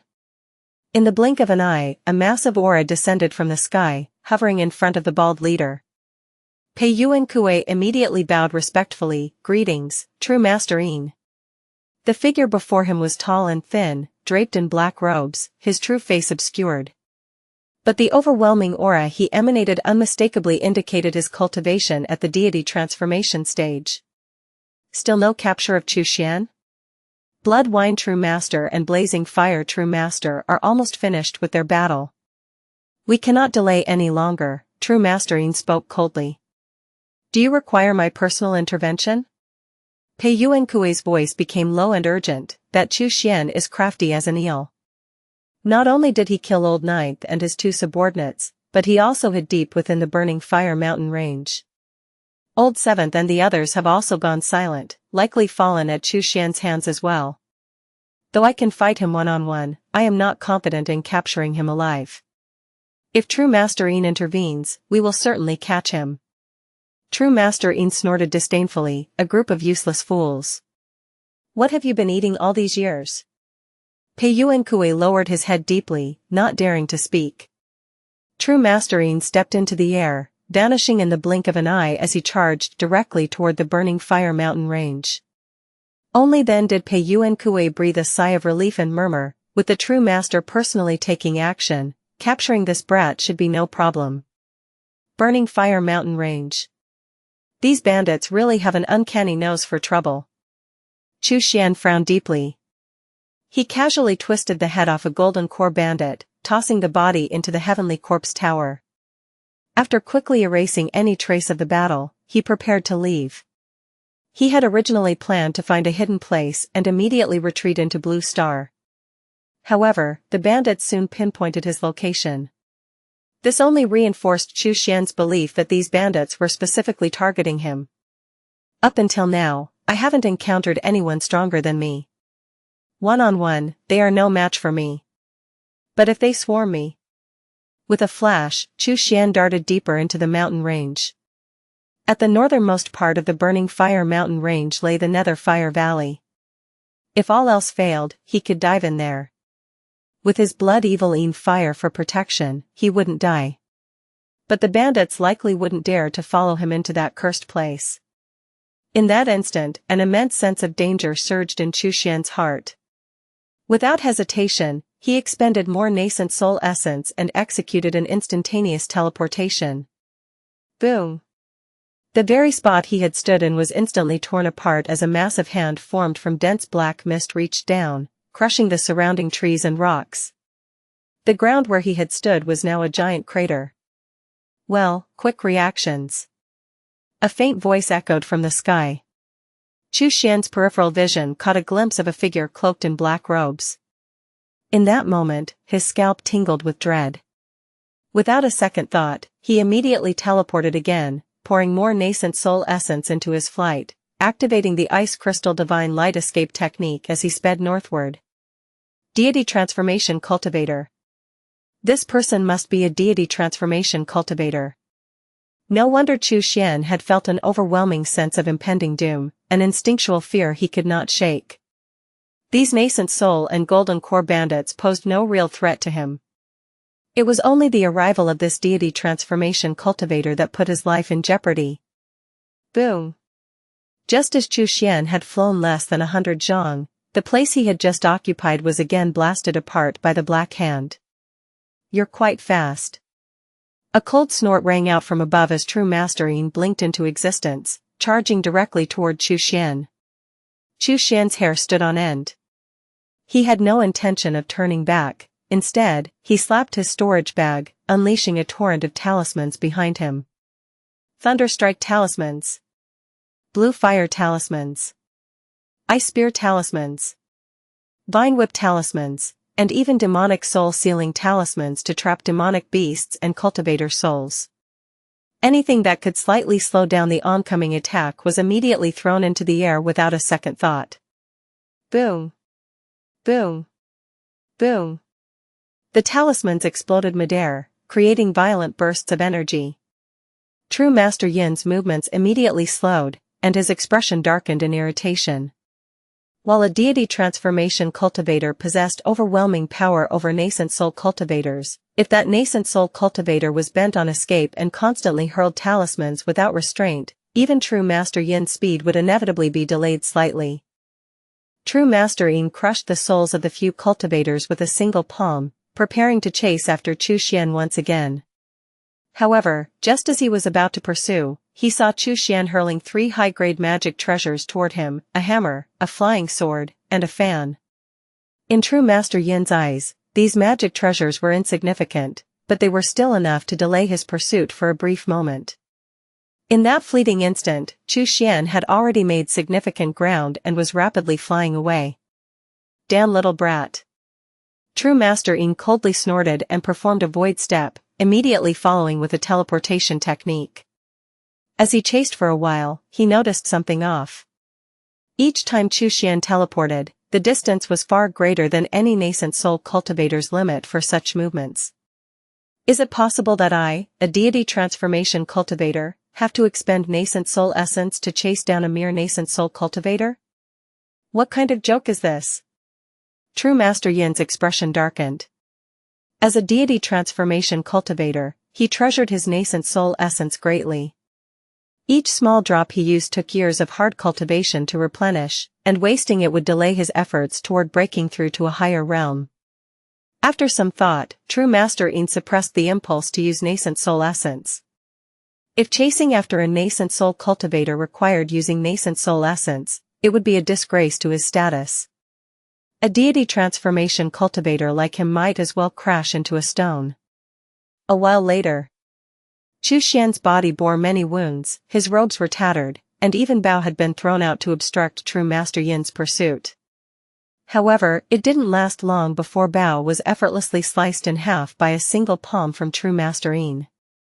Xuan wasn't the least bit regretful. Wasn't the corpse puppet meant to be used in situations like this?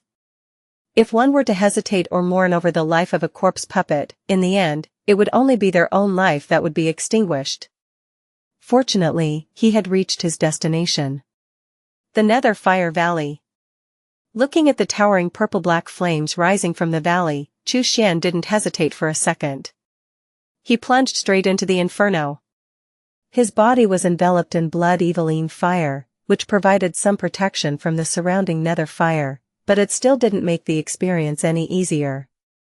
The sensation of both his flesh and soul being burned simultaneously was agonizing, pushing him to the brink of endurance. Within the Nether Fire Valley, numerous strange and bizarre creatures roamed. These beings were entirely composed of purple-black flames. Some took the shape of demonic beasts like lions, wolves, tigers, and leopards, while others had human forms. These were Nether Fire spirits, existing solely within the confines of Nether Fire Valley. If they left this fiery environment, they would gradually disintegrate and die. Xuan moved with incredible speed, zipping past the Nether Fire spirits without hesitation. The Nether Fire spirits, in their chaotic state, barely sensed the strange flame-like figure passing by them. They failed to realize that inside the fire was a living person. Xuan exhaled in relief. His guess had been correct. The blood-eveling fire and Nether Fire had many similarities. The Nether Fire spirits likely mistook him for one of their own. But the deity transformation cultivator chasing him wouldn't be so easily mistaken. That person wouldn't be seen as one of them by the Nether Fire spirits. This novel's true home is a different platform. Support the author by finding it there. As Xuan continued, his suspicion was proven right. True Master Yin, standing outside Nether Fire Valley, wore a grim expression. This brat really dares to plunge into the Nether Fire Valley, he muttered darkly. If I'm not mistaken, there's a Nether Fire King inside. Even the true master from the Red Flame Pavilion couldn't handle it. If I go in, I'll certainly provoke its wrath. After a moment of contemplation, True Master Yin immediately transmitted orders to his subordinates to surround the Nether Fire Valley. The Nether Fire harms both the body and the soul. Let's see how long you can survive in there. He sneered coldly and sat down, not planning to leave just yet. Soon, his underlings arrived, surrounding the valley without hesitation. The leader of the robbers, Pei Yuan Kuei, lowered his voice and said, "Master, good news from Yunlan. The Blood Wine True Master and Blazing Fire Master are engaged in battle and have moved far away, so they won't be returning anytime soon. We have plenty of time to trap the valley and force this kid out." True Master Yin nodded. Wait. It won't take more than 3 days for him to come out on his own. Tell your men not to relax their vigilance. Yes. Pei Yuan Kuei responded firmly. Inside the Nether Fire Valley, Xuan's expression grew tense.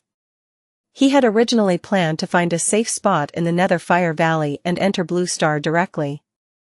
However, he was startled to realize that there weren't many safe places inside the valley. The Nether Fire spirits wandered aimlessly in groups, and Nether Fire would sporadically erupt from the ground without warning. The Nether Fire, shooting up into the sky, was as dangerous as the deity transformation cultivator chasing him. Its mere presence made the hairs on the back of his neck stand on end. Clearly, a single encounter with this nether fire could easily injure him gravely. If he were struck twice, there was a real chance he would die on the spot. He could return to Blue Star with ease. But he couldn't predict what might happen when he returned. If the nether fire kept erupting endlessly, how would he ever return to the immortal cultivation world again? I can't return to Blue Star, I must find a way to escape, Xuan thought deeply, his brows furrowed as he moved silently through the valley. He didn't venture deeper into the valley, instead choosing to follow the edges. But after circling halfway around, his expression darkened further. The exits of the Nether Fire Valley were all heavily guarded by cultivator bandits. Each exit had at least one nascent soul cultivator and 3 golden core cultivators.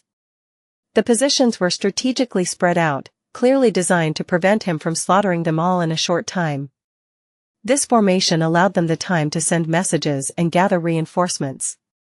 However, the robbers were still unaware of Xuan's full strength. If they knew that he had not only 2 ghost kings but also a dryland dragon corpse, the number of robbers guarding each exit would likely double. Xuan furrowed his brows as he pondered. With my current strength, I could easily kill these robbers and break through the Nether Fire Valley.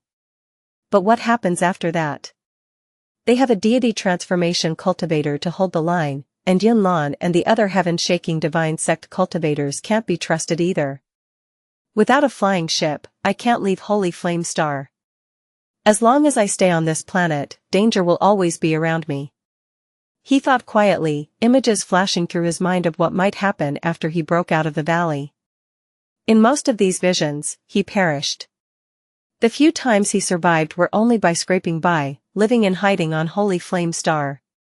Even if he survived until the next flying ship arrived and managed to tell the truth to his sect, no one would stand up for him. After all, he wasn't a nascent soul cultivator of the heaven-shaking divine sect, and it was clear they trusted Yunlan and the others more. So, there is only one way, Xuan's eyes turned cold.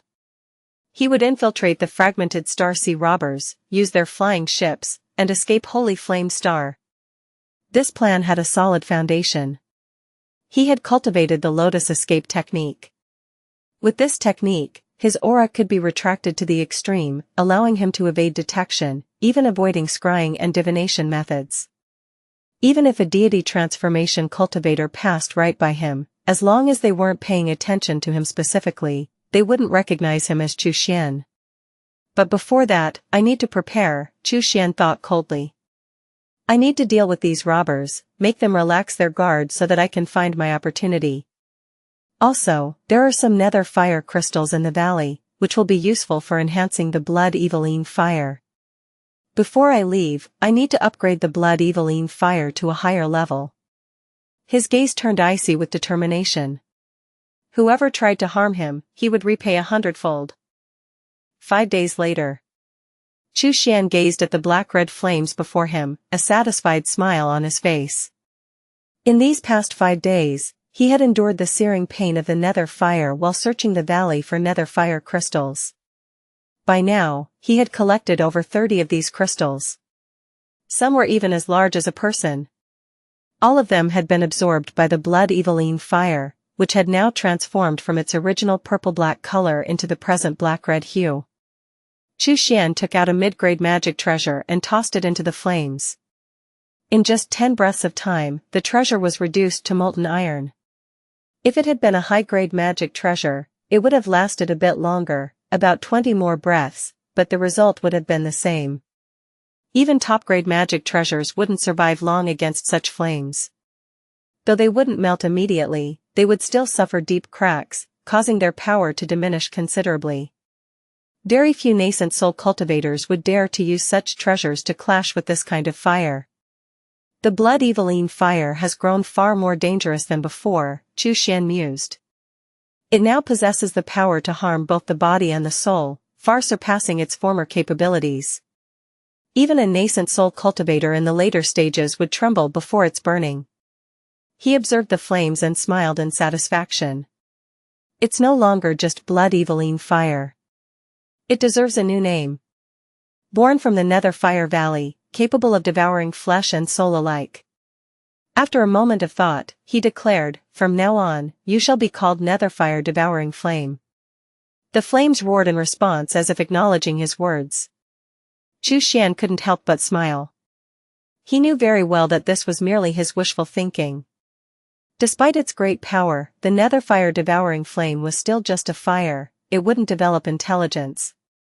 In other words, a fire that could develop intelligence, one created from the world's essence, would be far beyond the reach of any nascent soul cultivator, let alone himself.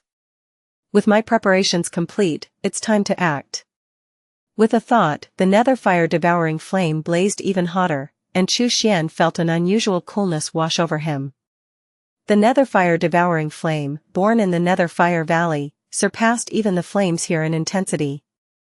It was this very power that helped to push back the oppressive heat around him. He was about to stride toward the valley's exit when suddenly, a deafening rumble echoed from deep within the valley.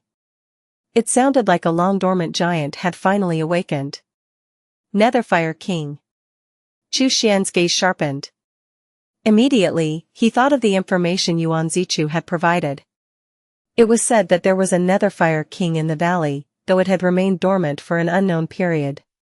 He hadn't believed it at first, but now, the truth had been revealed. The Netherfire King had awoken after so long. But why now? It could be because the deity transformation cultivator had entered the valley. Or perhaps. Xuan lowered his gaze to the black-red flames in his hand.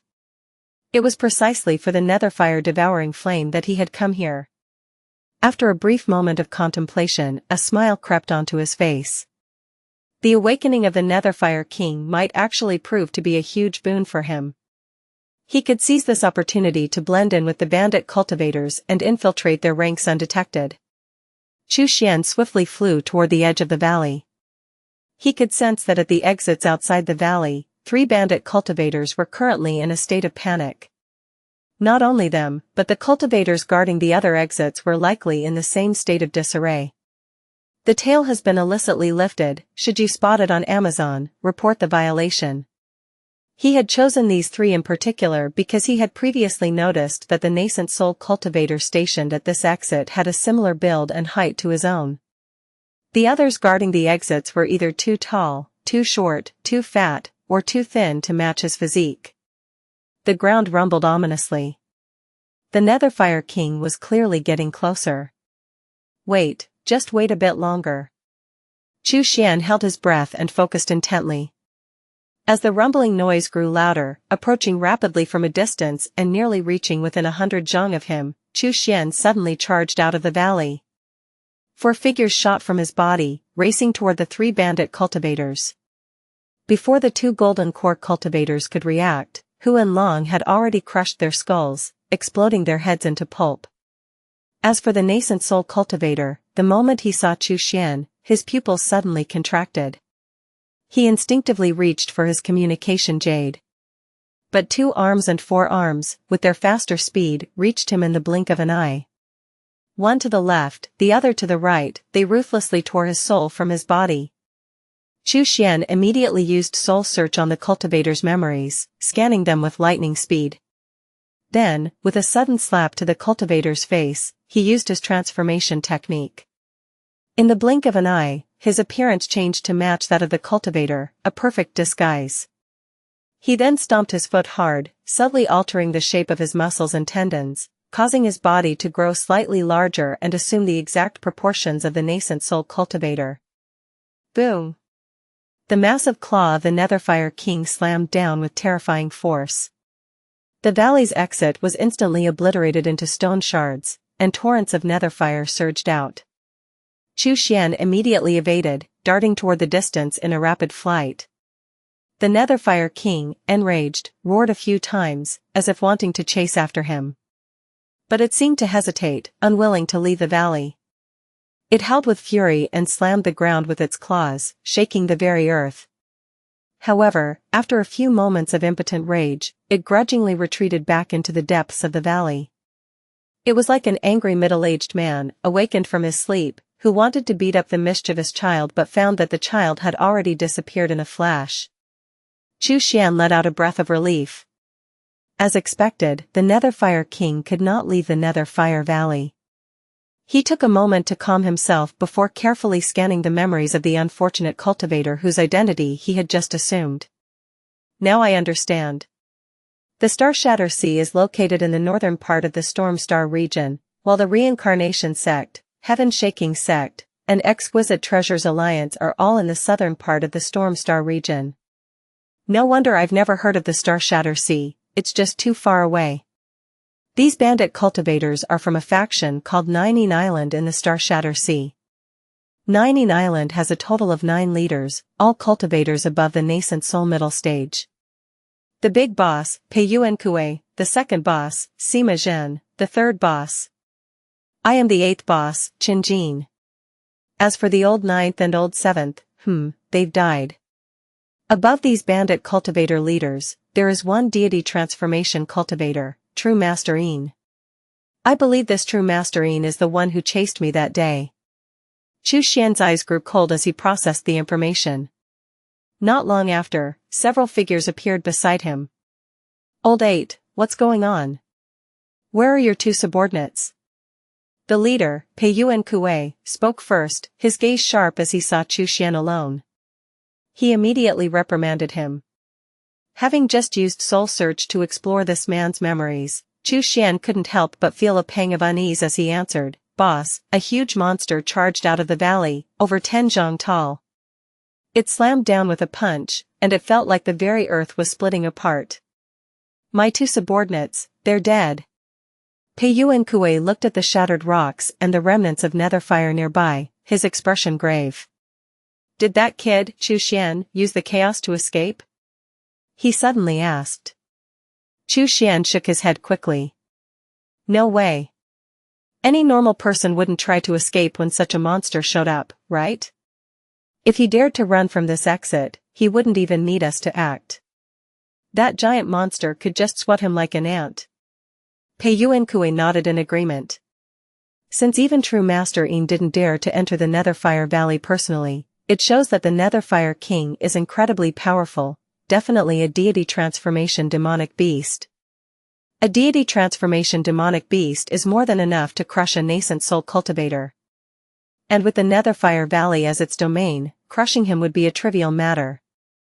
This Chu Xian, 5 days have passed, and he hasn't come out yet, plus the Netherfire King has gone berserk. He's probably already on the brink of death. Could it be that this time we'll return empty-handed? Peiyuan Kue fell into thought for a moment before taking out a communication jade and transmitting a report to True Master Yin. Chapter 400, Cultivation is never smooth sailing plus, turn off reset. However, before Peiyuan Kue could take out his communication jade, another series of deafening rumblings echoed from not far away. It was clear that yet another area had fallen victim to the Netherfire King's attack. Peiyuan Kue's face shifted slightly. Old 8, take 2 golden core cultivators and hold the line here. Don't slack off. I'll go investigate elsewhere. Big brother, go ahead. You can leave this to me. Chu Xian patted his chest, wearing a confident expression, fully assured of his plan. Without suspecting anything, Peiyuan Kue nodded and swiftly departed. The Netherfire King really has a temper, doesn't it? But its reckless assault is actually working in my favor. Chu Xian listened to the booming sounds from the distance, a smirk creeping onto his face as he felt increasingly at ease. True Master Yin's expression grew stormy as he listened to Peiyuan Kue's report. The Netherfire King had always been dormant, why had it suddenly gone berserk? And why hadn't Chu Xian come out after 5 days in the Netherfire Valley? Peiyuan Kue spoke in a low voice. True Master, do you think Chu Xian might have already died in the valley? True Master Yin's face darkened further. If Chu Xian were dead, how would he complete Jin Yaozu's task? Jin Yaozu had promised him additional treasures. If he succeeded, his innate spirit weapon would rise to a new level. He absolutely couldn't afford to miss this opportunity. He certainly didn't want to bring the Nining Island bandit cultivators all this way for nothing. Not only would it be a wasted trip, but they'd also lose a significant amount of spirit stones in the process. True Master Yin's voice turned cold. I'll go in personally and investigate. If Xuan is really dead, isn't the Heavenly Infinite Sect supposed to have 2 nascent soul mid-stage cultivators? The cultivators from the Star-Shatter Sea would surely offer a good price to acquire them. And then there's Yunlan and the others. If we didn't catch Xuan, they have their own responsibility. Let them cough up something to make up for it and avoid trouble. Pei Yuan Kuei immediately understood True Master Yin's meaning, nodding vigorously. Understood, Master. I'll take care of it immediately. With that, True Master Yin soared into the air and stepped into the Netherfire Valley. Roar. The moment the aura of a deity transformation cultivator entered the valley, an angry roar echoed throughout the area. It was as if the beast within was trying to issue a warning. True Master Yin sneered coldly. Just a beast that dominates its domain. How dare it threaten me? I'm only here to search for Xuan. If you persist in this foolishness, I'll destroy you as well. Boom. Boom. Boom. Suddenly, there was a series of crashing sounds as rocks in the deep valley shattered. And then, a terrifying, towering beast, over 10 zhang tall, came into True Master Yin's view. Netherfire spewed from its body, giving it the appearance of a hellfire god. True Master Yin's brow twitched uncontrollably. From the Netherfire King, he felt an incredibly fierce and enraged aura. Clearly, this beast was still seething with anger and wanted to vent its wrath on him. I'm only here to find the whereabouts of a nascent soul cultivator. You don't need to. Before True Master Yin could finish his words, the Netherfire King raised its massive claw and swung it down fiercely. If you come across this story on Amazon, it's taken without permission from the author. Report it. Boom. Boom. Boom. The flames erupted, forcing True Master Yin to defend himself. Damned beast, can't you understand human speech? True Master Yin roared. The Netherfire King, upon hearing these words, grew even angrier. It immediately unleashed its most potent flame, honed over years of cultivation. The flames blazed red and black, as though capable of reducing the world to ashes. True Master Yin was momentarily stunned, his soul nearly leaving his body from the shock. He hastily retreated. But a swarm of Netherfire souls, summoned by the king, surged from every direction, overwhelming him. Damned. This is bad. True Master Yin, unable to retreat any further, was left with no choice but to use his trump card to stand toe-to-toe with the Netherfire King. Boom. Boom. Boom. The valley shook as continuous earth-shattering roars resounded throughout. Meanwhile, Xuan, sitting with one leg crossed over the other under a tree, listened to the booming sounds with a sense of satisfaction. He could easily guess what had happened. The deity transformation cultivator, True Master Yin, must have entered the valley, searching for his whereabouts, only to clash with the Netherfire King. Although Xuan didn't know True Master Yin's true cultivation level, he could surmise that he was likely only at the first or second stage of deity transformation.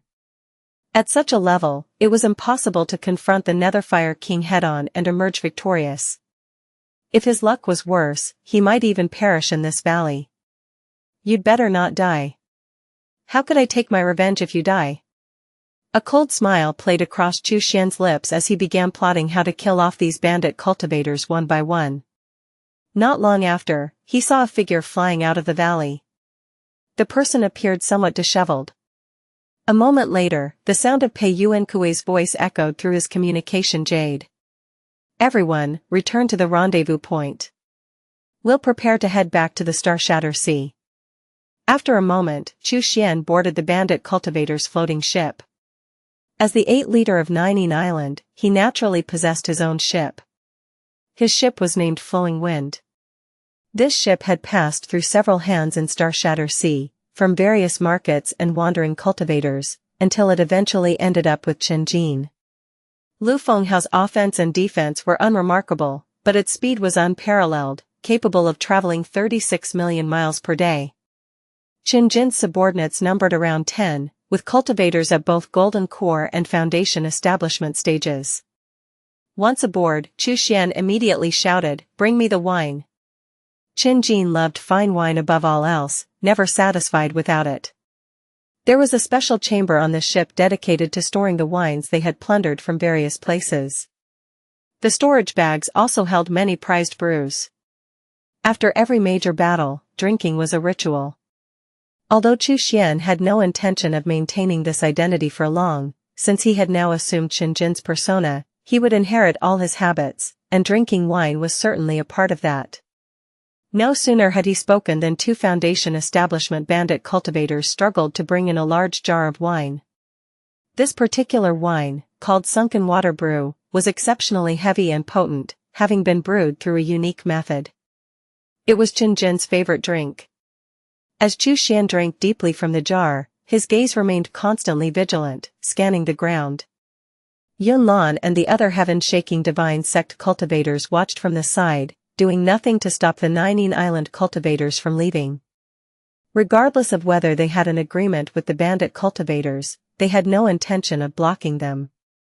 After all, Nining Island had a deity transformation cultivator like True Master Yin standing guard.